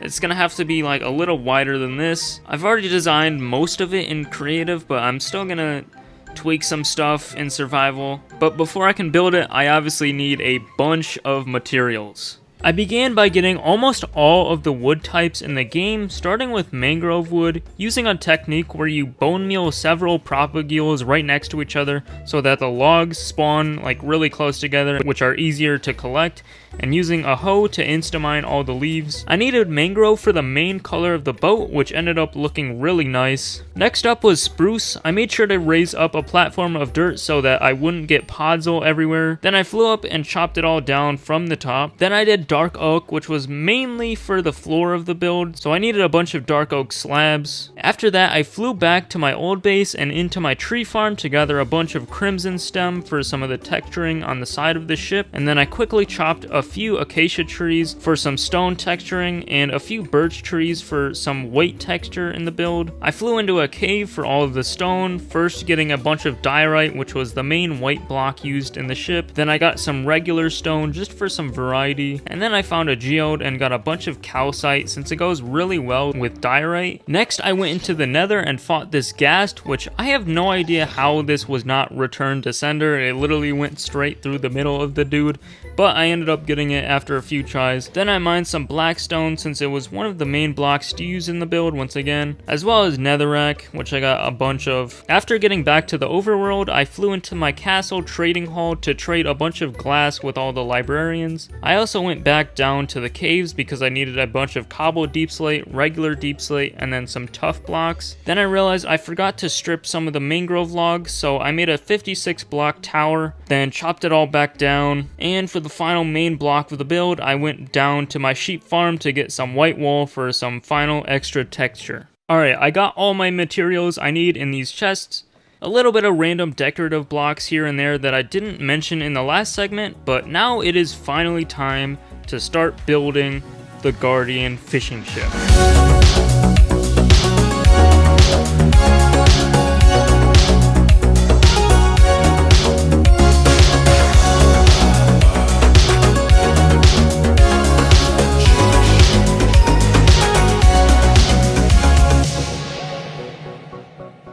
The ship is fully built and I'm super happy with the design. We have like the main captain's area where they drive the boat, and inside we don't really have too much, just a little bit of storage, but I guess I'll probably put something there later. Then we have like a smokestack kind of thing, so maybe I'll build in like actual smoke coming out.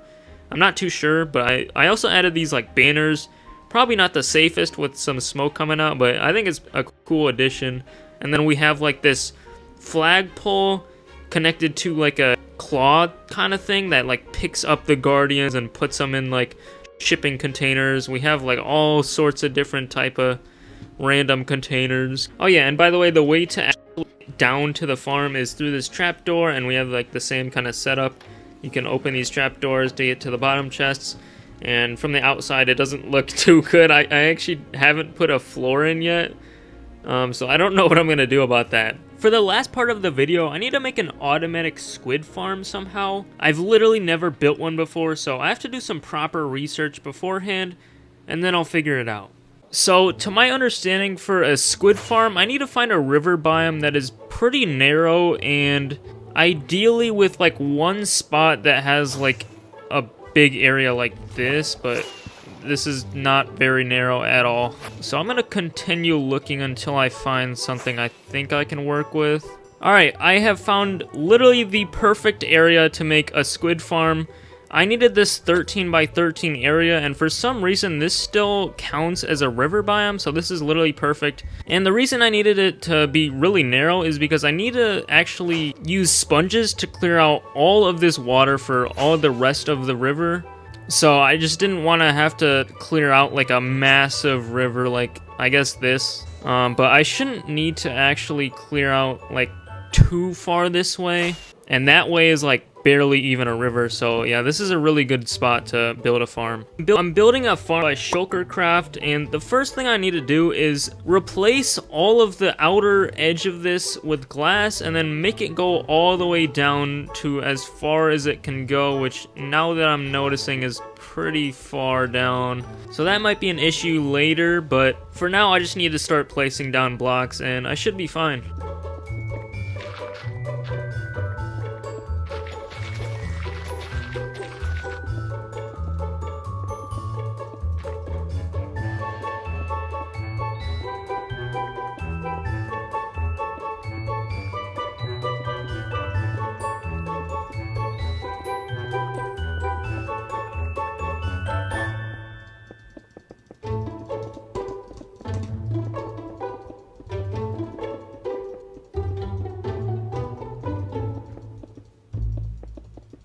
Now that I've done that, I need to clear out all of this water in this area with sponges, which shouldn't be that hard because sponges are really good for this. And I got a bunch from raiding that ocean monument.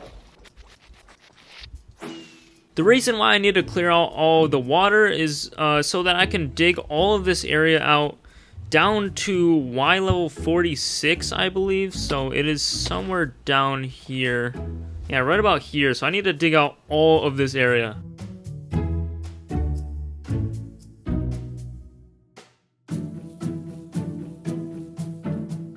Now for the collection system, so I think I just pick a side and then dig into a wall, and this is going to be where the chests and hoppers are. There's going to be hoppers leading to this, and then there's going to be like a rail system with a hopper minecart that goes all the way around the bottom and picks it up and then drops it all the way down to here. I probably explained that pretty bad, but whatever. Okay, so chests here, and then hoppers leading into the chest. And I need to add some ladders going up to the top so I can access this area.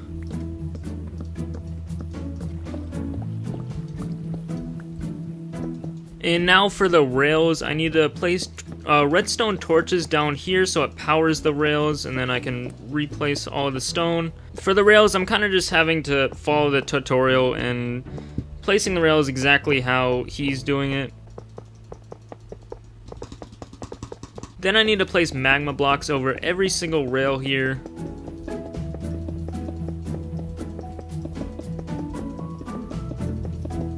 So I just realized this is actually not a perfect square, and it's supposed to be 11 by 11, and it's actually 11 by 12. So that's my bad, but I don't think it should make that big of a difference. I just need to place some of the blocks differently. So I'm hoping it's not a big deal, but whatever. The next step is to place fence gates in a way so that water doesn't fall down onto the magma. So basically there's going to be source blocks of water on like every other block, almost like a checkered pattern going downwards, and then I need to place fence gates like this to block the water, and then I'm going to have to place them like this, so the water kind of gets trapped right here.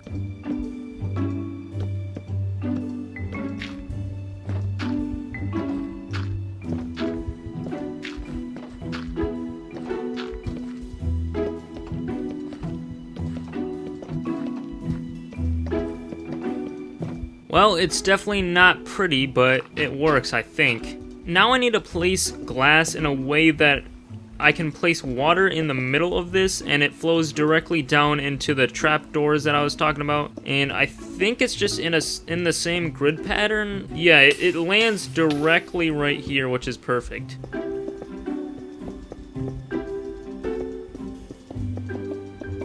So if I did this right, I should be able to just put water down here, and I think it should flow and stop. Nice. Okay, so I just have to do that like 16 times or something like that. Actually, way more than 16. What am I talking about? It's actually kind of hard to find the holes in the glass, to be honest with you. This all blends together and it's hard to see. So now this actually should be a working farm. I just need to go up, I think it said 104 blocks into the sky for the AFK spot. And then I think the last step to do is to clear out all of the water, which now I'm realizing this part is going to be the most annoying because it goes pretty far down. Like there's a whole cave down here, I think. But I guess I'll worry about that later because I don't really want to think about it. Really, the only thing left to do is to clear out every single water source in all of this river. Probably not too far, like maybe to like this area. I don't really know how far it has to be. I could get a mod called Mini Hub, I think it's called, which shows like a spawning spear from where that's at. But I honestly, I don't really think it's that necessary for this project. And I got all the sponges I need, so it really shouldn't take that long either.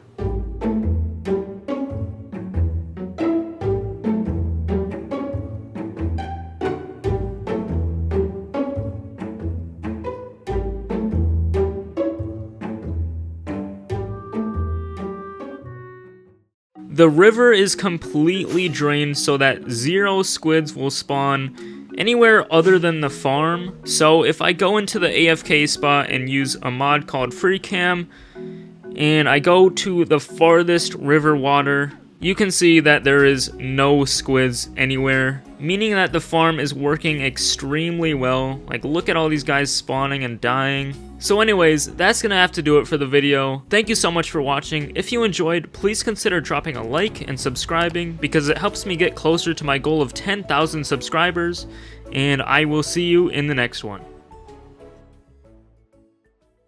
I spent 100 days building a custom birch forest in Minecraft because we can all agree that birch forests are pretty bland and need an update. So over the next 100 days, I'll be transforming this boring default terrain into a colorful and immersive custom biome with beautiful trees, rivers, boulders, houses, and more, all in my 900-day survival world. If you do enjoy this video, please consider dropping a like and subscribing because it helps me get closer to my goal of 10,000 subscribers. I started off on day 0 by taking a look at what I had to work with. There was a massive hill in the way where I wanted to build, so I placed down a haste 2 beacon so I could shave off as many blocks as I could. And then I took a quick break to go to my storage room to get my leads to gather up some sheep, since I'd be using wool later in my build, so I thought I might as well just get that started early. I woke up the next day getting back to work, realizing there was a large amount of animals just chilling in the area, which were kind of getting in my way, so I unalived as many as I possibly could. After digging a bunch of dirt, my shovel was getting close to breaking, so I flew to my castle trading hall to trade them glass panes for XP. On the way back, I dropped off some blocks into my chest, then got straight back to mining. At this point, I was getting so many items that I just started burning them in fire because I literally just couldn't be bothered making more storage for them. On day 3, I was mining stone and found there was a part of the hill where the haste beacon didn't reach, so I destroyed it and replaced it in a more centralized spot. Then for the next 2 days, I spent grinding out a long chunk of the area. Another quick repair of my pickaxe and shovel later, I took a step back to look at the progress I had made, and it was pretty disappointing. I only mined like 1/10 of the hill, and I didn't want to waste a bunch more days just straight up digging, so I went into the nether to travel back to my old base since there was a desert nearby. I needed a bunch of sand for TNT, which hopefully would speed up the process by a lot. So almost 4 shulker boxes later, I went back home, quickly repaired my shovel, and climbed down the ladder to my creeper farm. While in there, I crafted up a solid 9 stacks of TNT, which I've had gunpowder in there for a long time from a little bit of AFKing here and there. When I got back to the digging site, the sun was setting and I picked up my beacon again so that I wouldn't blow it up. And on day 8, I began testing out the TNT by using a technique where I dig down and then fill the hole entirely with TNT, which ended up doing a ton of damage. But I wanted to try out other methods, so I placed a bunch of them randomly on top of the hill to see if it would be a little more efficient this way. And when I set it off, I quickly realized I spread them a little too far apart, and it also didn't end up doing that much damage. So I went back to the other technique of digging holes and then placing a pillar of TNT, this time doing multiple pillars at the same time, and that seemed to give the best results by far. I'm pretty sure the TNT would like kind of chain together and connect the 2 holes, if that makes sense. I'm not gonna bore you too much with the digging, but I pretty much just spent the next few days zoned out listening to music and doing the same thing over and over until I completely ran out of gunpowder for TNT. Oh yeah, I also almost died. I kind of forgot to mention that. And on day 12, I placed down the beacon once again to clean up all of the floating bits of stone that the explosions missed, as well as some of the edges, which took me all night and a little bit of the morning, but it made a huge difference in how it looked. Like, it definitely looked way more open. Because of the lack of gunpowder, I finally caved in and decided it was finally time to try out a TNT duper, since I knew it would be a lot cheaper and easier. So I headed to a nearby swamp to kill a bunch of slimes for all of the slime blocks. So I got a few stacks before the nighttime ended, which amounted to like 36 slime blocks. On the way back home, I mended up my pickaxe and shovel, then traveled to the nether to go to the closest warm ocean I knew about to grab a bunch of coral fans because for some reason you need them for a TNT duper. When I got back, I crafted up the rails and minecarts needed, put it all in a shulker box, and then flew back to the dig site to destroy the beacon for the 800th time this video. So that I wouldn't blow it up. I've never actually made a TNT duper before this, so the whole concept was pretty new to me, and naturally I was really slow at building these things, but I eventually realized I needed to make 2 lines of dirt scaffolding so that I could place all the blocks like relatively easily. And the design is by someone on YouTube called The Master Miner. He made a video that was like less than a minute long and it was super simple, so shout out to that dude. But anyways, I decided to tweak the design so that I could manually trigger it instead of an observer clock constantly triggering it. So I made a redstone line with a lever in the middle, and now it was finally time for the moment of truth. Did I build this thing right, and will it work? And the answer is no. I was super confused because I went into a creative testing world before this to see if the design still worked, and it did just fine. And I'm like, what? So I rebuilt it again thinking maybe I did something wrong the first time, even though I was pretty confident I built the thing actually correct. Then I tried it again and nothing. And then I tried it again, nothing.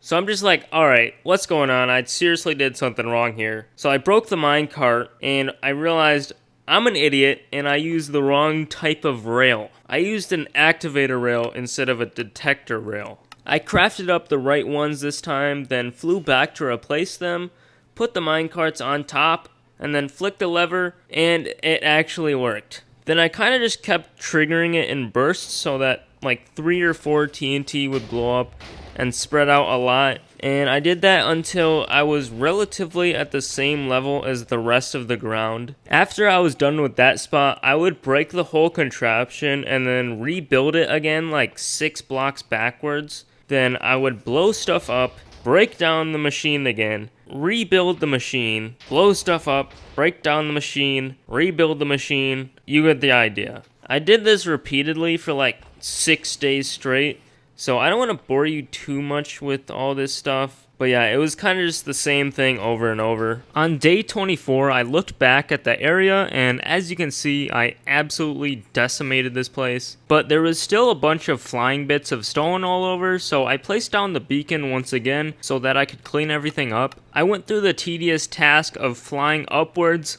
landing on some random flying stone, insta-mining all of it, and then trying to find a way to get every little block without falling. And let me tell you, I probably fell like 100 times, especially trying to fly on top of the single blocks with nothing around them. This process took a lot longer than I thought it would.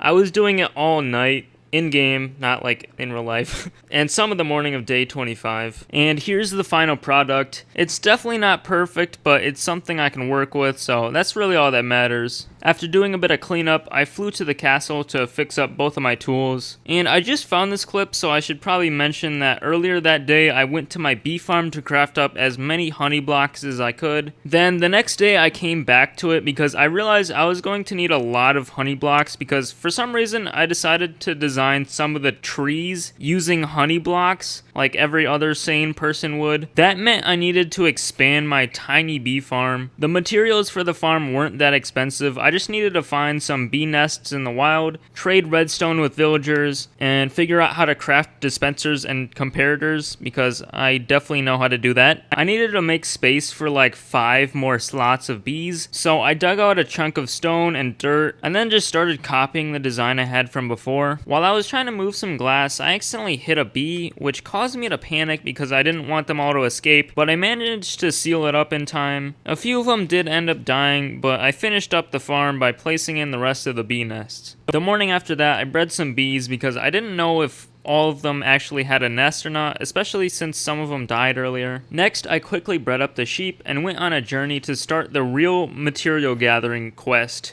which was to get an absolute ton of moss, since it would be the main ground block of the biome. I found this azalea tree that I've been to before to see if there's a good lush cave down there, and lo and behold, it was absolutely garbage.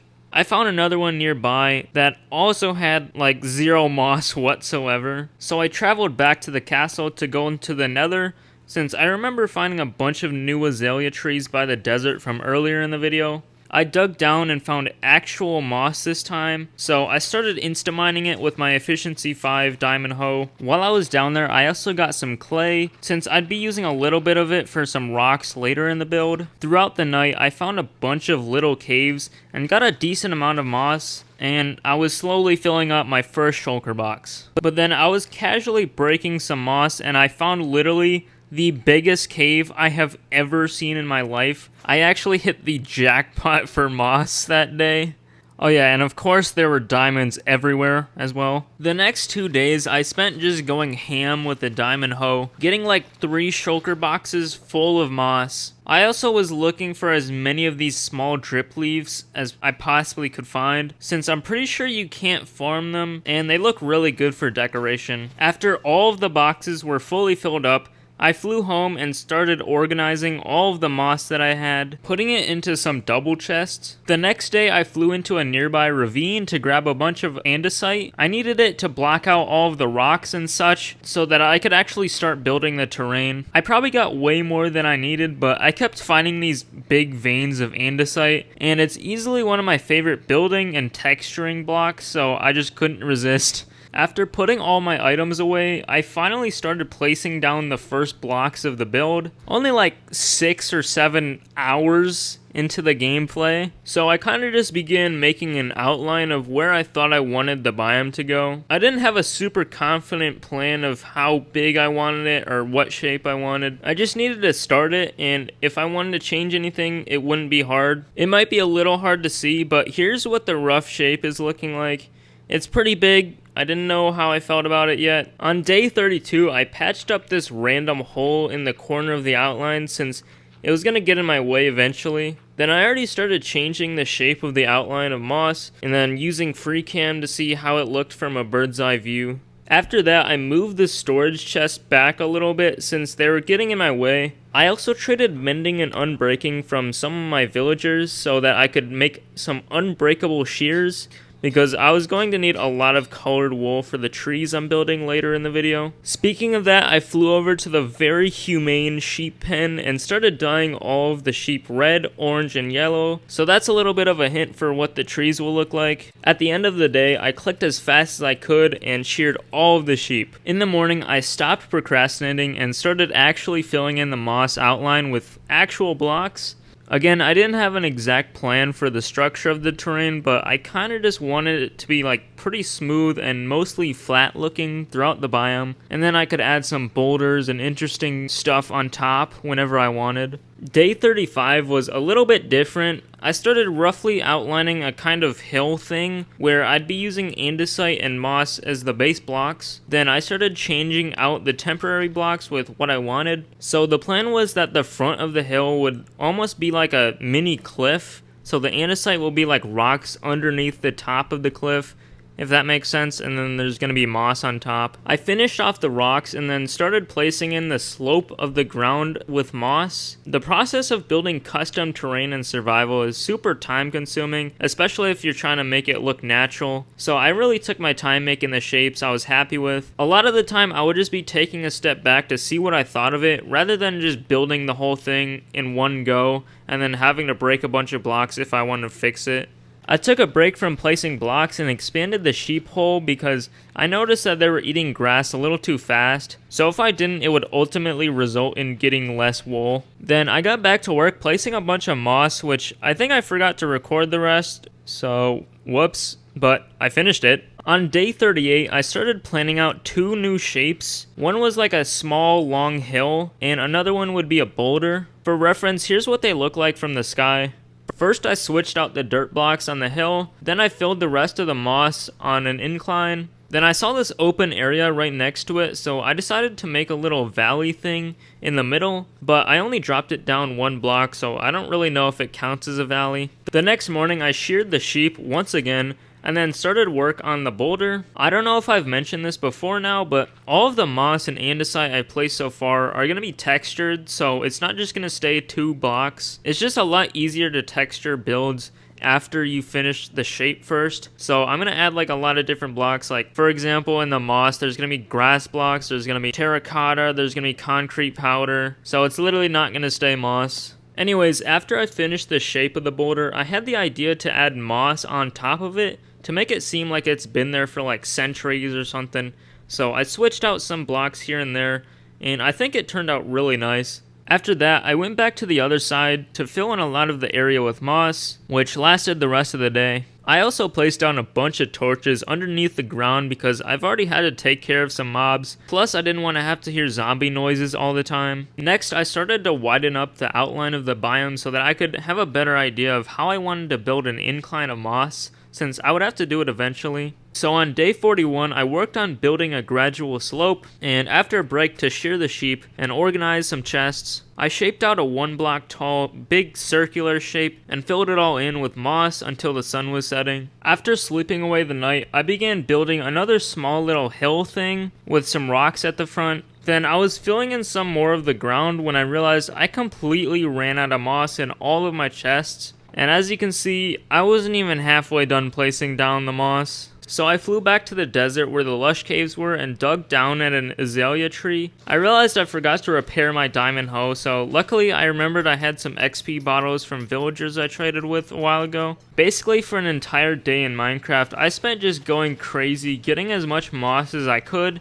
and I only stopped because my hoe was getting pretty much out of durability. After flying back home, I traded with my villagers and mended up both of my diamond hoes. Then I dropped everything off at my chests, sheared the sheep, and got back to filling in the blank areas with moss. I noticed this open area and thought it would be a pretty good idea to put something there. And I had the idea to put like 2 different sized boulders, almost like they're connected and one's coming out of the other. So I kind of just kept messing with the shapes for a while until I was relatively happy with them. I knew I could change them later, so I wasn't too worried. On day 45, I replaced some of the top of the rocks to be moss, so the same technique as the other one from before. After that, I grinded out more of the terrain and I lowered like all of the ground by 1 block to change it up a bit, since I realized everything was looking a little too flat. The next day I decided that this little platform of moss didn't really look that good and I wanted to change it, so I tore out most of it and made another rounded cliff thingy. After I was happy with the andesite rocks, I filled in the rest of the moss, which slowly led up to the top,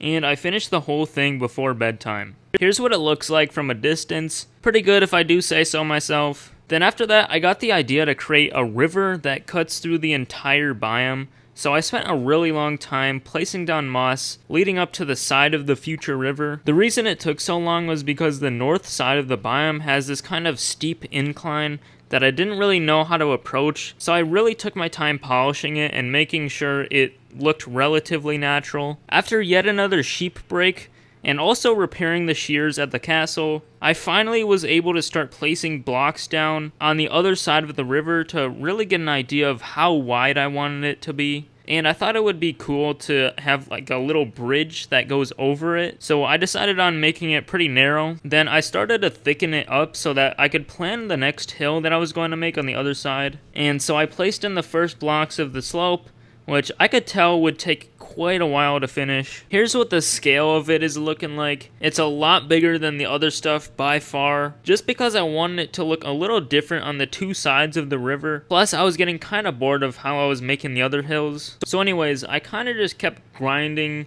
non-stop until this thing was done, which took about a full day of work. On day 51, I started by placing down a bunch of torches underground because it was getting really dark down there and mobs were spawning. Then I got back to placing moss. I was working on thickening up the sides of the biome when I ran out of moss completely again. And as you can see, I still had a solid chunk of land I needed to fill in on the right side. So instead of flying all the way back to the lush caves, I decided why not just start texturing the ground with grass blocks, and I can just pick up the moss as I go. Then hopefully I'll get enough moss back so that I could place down the rest of it in the missing chunk. So I just kept breaking moss and placing down grass blocks, using a technique where I basically just try to make like kind of small patches of grass. So like sometimes 5 or 6 blocks, sometimes like 10, I don't know. It was kind of random how I did it. And again, I don't want to bore you too much, but I pretty much just kept doing the same thing over and over and over for like 4 days straight. I have no idea why it took so long. I guess the biome was a lot bigger than I thought. And I just wanted to make sure I didn't miss any spots. But yeah, it was pretty relaxing. I was just listening to music and grinding it out for like an hour or something like that. On day 57, I was finally able to keep going and place down more moss in the missing chunk. I also made another one of those small hill thingies with rocks at the front. Then after finishing that, I went back to placing in as much of the missing moss as I could until I once again ran out of blocks. So I went back to replacing moss with grass blocks to add texture and also give me back enough moss so I could place down the rest of the missing blocks. Then on day 59, I finally finished placing in the last moss blocks. And of course I had to add texture by adding in the rest of the grass blocks. After that, I noticed a spot where I felt like there was something missing, so I started making another boulder with a pretty similar shape as the other ones, and then adding in moss at the top for some finishing touches. The next morning I did the exact same thing. I saw an open area and decided to add another small boulder to fill in some blank space. After that, I got some materials together from my storage room so I could work on the river again. I placed down cobbled deep slate slabs a half block down on the side of the moss to make the water feel really shallow since the river is pretty narrow and it made sense to me. Then I placed in full blocks of cobbled deep slate in the missing blocks in the middle. I started the next day by texturing the river floor with different blocks like mud, black stone, dark gray wool, and regular deep slate. Then I tore out the moss on the sides of the river so that I could replace it with rooted dirt. And after that, I went back to texture it all with cobblestone and coarse dirt to make it look a little rough. On day 62, I went down into a cave to gather a ton of blocks because I wanted to texture all of the andesite I used for the boulders and cliffs so far in the biome. So I got a bunch of tuff and cobbled deep slate from down there. Then on the surface, I got regular cobblestone and gray wool from my automatic sheep farm I made a while ago. For the next like 2 days, I really took my time texturing the rocks, making sure they looked natural with shading going from dark to light using a gradient pattern. Texturing is really time consuming, but completely worth it if you ask me because it adds a lot of life to a build. So I highly recommend trying it out if you want to take your Minecraft builds to the next level. Here's the final look of all the rocks. Pretty nice if I do say so myself. For the next couple of days, I spent placing down some birch logs as temporary markers for where I wanted the trees to go. At first I placed way too many blocks down, so I had to remove a bunch. And then I made sure that the trees would be spread out a little more from each other. So on day 68, I was finally happy with the placement of the trees. After that, I came back to the river to fill it in with water. It was a little annoying because I had to go back and individually waterlog every half slab, but eventually I finished it by nighttime, and it was looking really nice, so it was worth it. In the morning, I destroyed the beacon because it's kind of just been floating there for a really long time, and I was going to need to build in that spot soon, so it had to go. Finally, it was time to start the real grind of material gathering for the trees. I flew back to my old base and into my unreasonably long storage system that I made a video on like a year ago. The first blocks I needed to grab were stacks upon stacks of red, orange, and yellow terracotta. Since the storage room was in a mesa biome, I had an absolute ton of terracotta from digging this place out, and luckily I brought a few shulker boxes with me, so it wasn't a big issue to carry it all. Right next to the terracotta was a bunch of red sand, which I started to craft into red sandstone, but the sandstone is like really expensive to craft for some reason, so I had to fly over to some open area and shovel some sand for a while. Since I didn't want to waste a bunch of days gathering resources, I decided not to sleep and worked in the nighttime. Next up, I flew to a nearby savanna biome to chop down some acacia trees since I needed a ton of acacia planks, and it was going a little too slow for me, so I decided to just use my automatic tree farm instead to get the logs. The only downside, and the reason I haven't used it until now, is because it uses up a lot of bone meal, and my bone meal farm is super slow, so I usually don't like to waste a lot of it. While I was there, I also farmed some crimson nether trees, or whatever they're called, which I guess I forgot to record, but I was only interested in the shroom lights you get from them, so I got a few stacks of those. Then I flew back home to drop off all of the items. I placed down some new chests as well, and started to organize everything into certain block types and also colors. I didn't have enough yellow terracotta, so I bone mealed a bunch of sunflowers for yellow dye so that I could dye a bunch of the regular terracotta the right color. I sheared the sheep again because for some reason I thought I didn't have enough wool, even though I had like 15 or more stacks of each color. Then I moved all the wool into the new chests. I took another quick trip to the old storage room to grab a bunch more terracotta because I realized I was going to probably need the same amount of glazed terracotta as regular terracotta, which meant I would need to smelt it all down. After getting back home, I had dyed a bunch of terracotta yellow. Then I crafted up several furnaces as well as buckets, headed over to my lava farm in one of the houses because lava is really good for smelting a large amount of items, plus it's also renewable now. So I placed down all the furnaces, filled them with all the lava I had, and then put a bunch of yellow terracotta in. While I was waiting for them to smelt, I thought it would be a good idea to bone meal some mangrove propagules together, then using a hoe to break all the leaves, which exposes the logs, making it relatively easy to gather this stuff, even though it's definitely the most annoying wood to gather by far. Since I didn't have enough lava to smelt the rest of the terracotta, I broke a bunch of coal ore blocks I've gotten over time with my fortune pickaxe. This saved a bunch of time and was well worth it. The next day I flew over to the castle because I needed a ton of stacks of glass, which I got from the librarians. Then I went to the other room to trade with the clerics for redstone because for some reason I decided I was gonna build out of redstone blocks. After taking out the glazed terracotta and putting it away in chests, I was able to start smelting down the red terracotta. Speaking of red, I bone mealed a bunch of rose bushes for red dye, as well as some sunflowers for yellow dye so that I could craft myself some orange stained glass, red stained glass, and yellow stained glass, which I organized into my chests. I traded for some more redstone at the castle, and then started to remove the red glazed terracotta from the furnaces. Next, I decided to waste even more bone meal for birch trees because I didn't feel like flying over to a forest to chop them down there. The furnaces were all finally done smelting down all the terracotta, so I broke them all. Then guess what?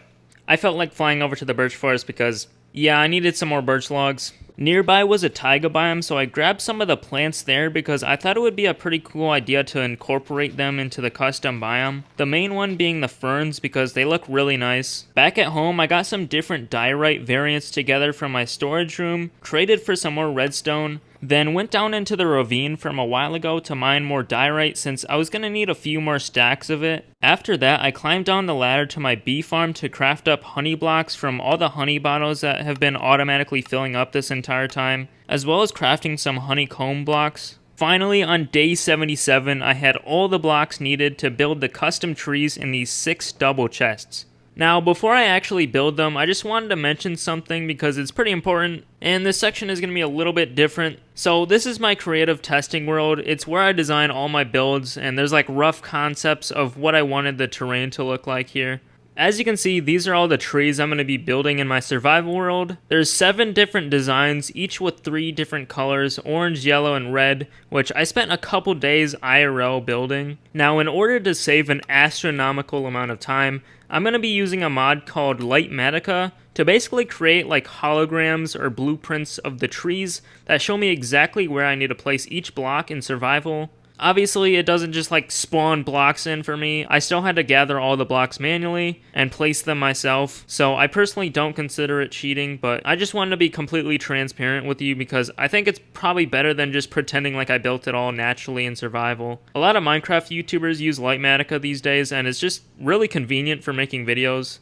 So anyway, back to the other world. On day 78, I finished placing in all the tree schematics, and I was really happy with how they were laid out. Then the next step was just to start building. I first began building all the red trees because I didn't want to keep getting different materials every single time I built a new tree, so I decided it was going to be probably a little easier this way. When I was designing the builds, I got my inspiration from Pinterest, and I kind of just looked up birch tree concept art, which I found that concept art is the easiest thing to transfer over into a Minecraft build. And I basically like studied the pictures and I noticed a few things about them. Number 1, birch trees look better with branches. Number 2, don't make the top of the leaves flat. They're usually more curved. And number 3, they look really cool when they're other colors in the fall season. I tried my best to transfer over those observations into Minecraft, which, like I said, took multiple days in real life of just messing around in a creative world. Oh yeah, and I also tried to incorporate some shading in the leaves of the trees, so at the bottom they're a little darker than at the top. For example, for the red trees, I made a gradient going from mangrove planks to red terracotta to red wool to red glazed terracotta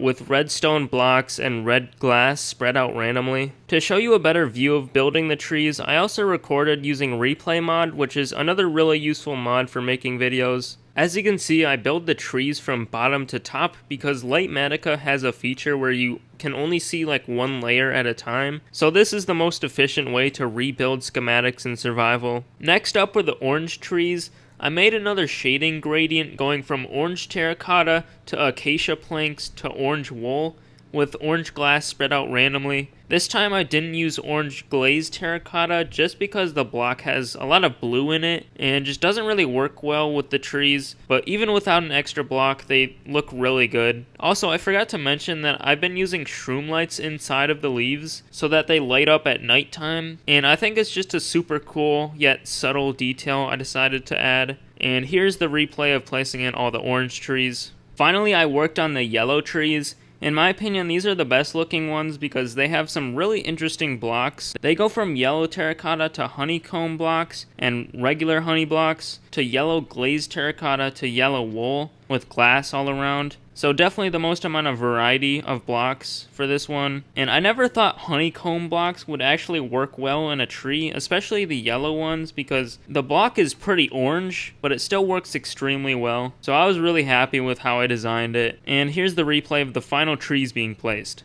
Walking through the forest now feels so nice, and it really goes to show how big of a difference trees make to landscapes. So I really couldn't be much happier with how they came out. After that, I started building a little house that I also designed in a creative world, which I'm not gonna lie, I kind of forgot to record most of it because I was kind of just in the zone, locked in, just building.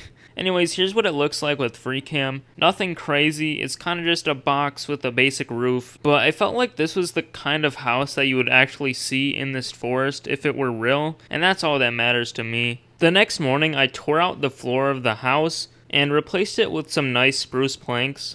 Then I began decorating the place, starting with a sink and a counter, then some bookshelves, a random pot, a plant in the corner, a second random pot, 2 paintings because why not, a bed, a bedside table, another plant, I'm starting to see a theme here, a lantern, and another plant. After that, I went to my storage room to grab a bunch of sea lanterns that I got from my guardian farm and place them down in the forest with moss carpets over them because I was sick and tired of mob spawning and ruining the atmosphere of my beautiful biome, and also making me scared that creepers were gonna blow my trees up. With some more free cam at nighttime, the place is looking really nice, and you can barely even tell there's moss carpets there. It'll be even less noticeable when I put in all the grass and flowers and stuff in. I headed over to the old base to go back to the desert so I could grab a bunch of cacti. Then when I got home, I put them all in a furnace to make green dye. First I crafted up some green concrete powder, and then I made lime dye and crafted lime terracotta. With those blocks, I started to actually add more texture to the ground because for the longest time it's only been moss and grass blocks, and adding more variety to the ground makes a big difference. After a nice break of letting a pillager disintegrate another pillager, I placed in a ton of lime terracotta, sometimes adding just a single block and sometimes adding in patches of it. And of course I didn't even stop when nighttime started. Then I flew over to some open areas and used my shears to harvest a few stacks of grass, then placed almost all of them down throughout the entire forest. I went back around and placed in probably the exact same amount of ferns, and went back again to bone meal some of the grass and ferns to be 2 tall instead of 1. I pretty much spent the entire daytime making sure I didn't miss any spots and tweaking the placements of grass. At nighttime, I flew a few thousand blocks away to a flower forest to snatch some different types of flowers, mainly getting the lily of the valleys, and then a few different colors of tulips. Of course, on day 93, I placed them all in the custom forest, starting with the orange and red tulips, which I would either put them in patches or by themselves. Then I did the lily of the valleys, which I kind of put them under trees and rocks and stuff. I don't really know why. I don't even know if that's a real flower, to be honest with you. So maybe they actually grow there, I don't even know. But then I placed in some white tulips because why not? Finally, I added some pink petals I've had in my storage room for a while. I decided to only place in single petals instead of 2, 3, or 4 because I didn't really want them to be like the main focus of the biome or the flowers or anything. Back in my creative world again, here are some rock designs that I'm going to be adding into the forest. I used light manica again to create schematics, which I already had all the materials for in my storage room. In the morning, I moved the first schematics into place and just got to building. For most of the day, I spent just doing the same thing, moving schematics, placing in blocks where it told me to do so. Probably not that interesting to watch, so I won't bore you too much and I'm going to skip ahead a little bit. After that, I had the idea to use stone buttons as like baby rocks all around the forest to add little details that you would only notice if you actually looked down at the ground, and stuff like that are really what makes the atmosphere special in this forest. For the rest of the night and some of day 95, I placed in more of the rock schematics. After that, I flew to my old base and into my tree farm because I have another contraption next to it that uses bone meal to create fungi, crimson and warped roots, and nether sprouts. You probably don't even know what those things are because they're so irrelevant, but they look really cool in a forest. But by the time I got back, it was already nighttime and I began placing them all down, this time switching between them in my inventory instead of placing them in one at a time like I did with the flowers. The nether sprouts were definitely my favorite because they look almost like shorter grass that add some nice blue colors to the forest. I did this until the daytime when a thunderstorm started and it scared the living poop out of me. It was so loud for no reason, I literally had the weather sounds on like 1%, but I decided to sleep instead of getting jump scared every 10 seconds. But anyways, next I placed down most of the small drip leaves, which a lot of them were from the lush caves from this video, and some I already had from a while ago. I also had another genius idea, which was to hide spore blossoms inside of the leaves of the trees so that the green particles would fall down when you're walking around in the area. And can we just appreciate the elytra flight skills that it took to get here? Anyone?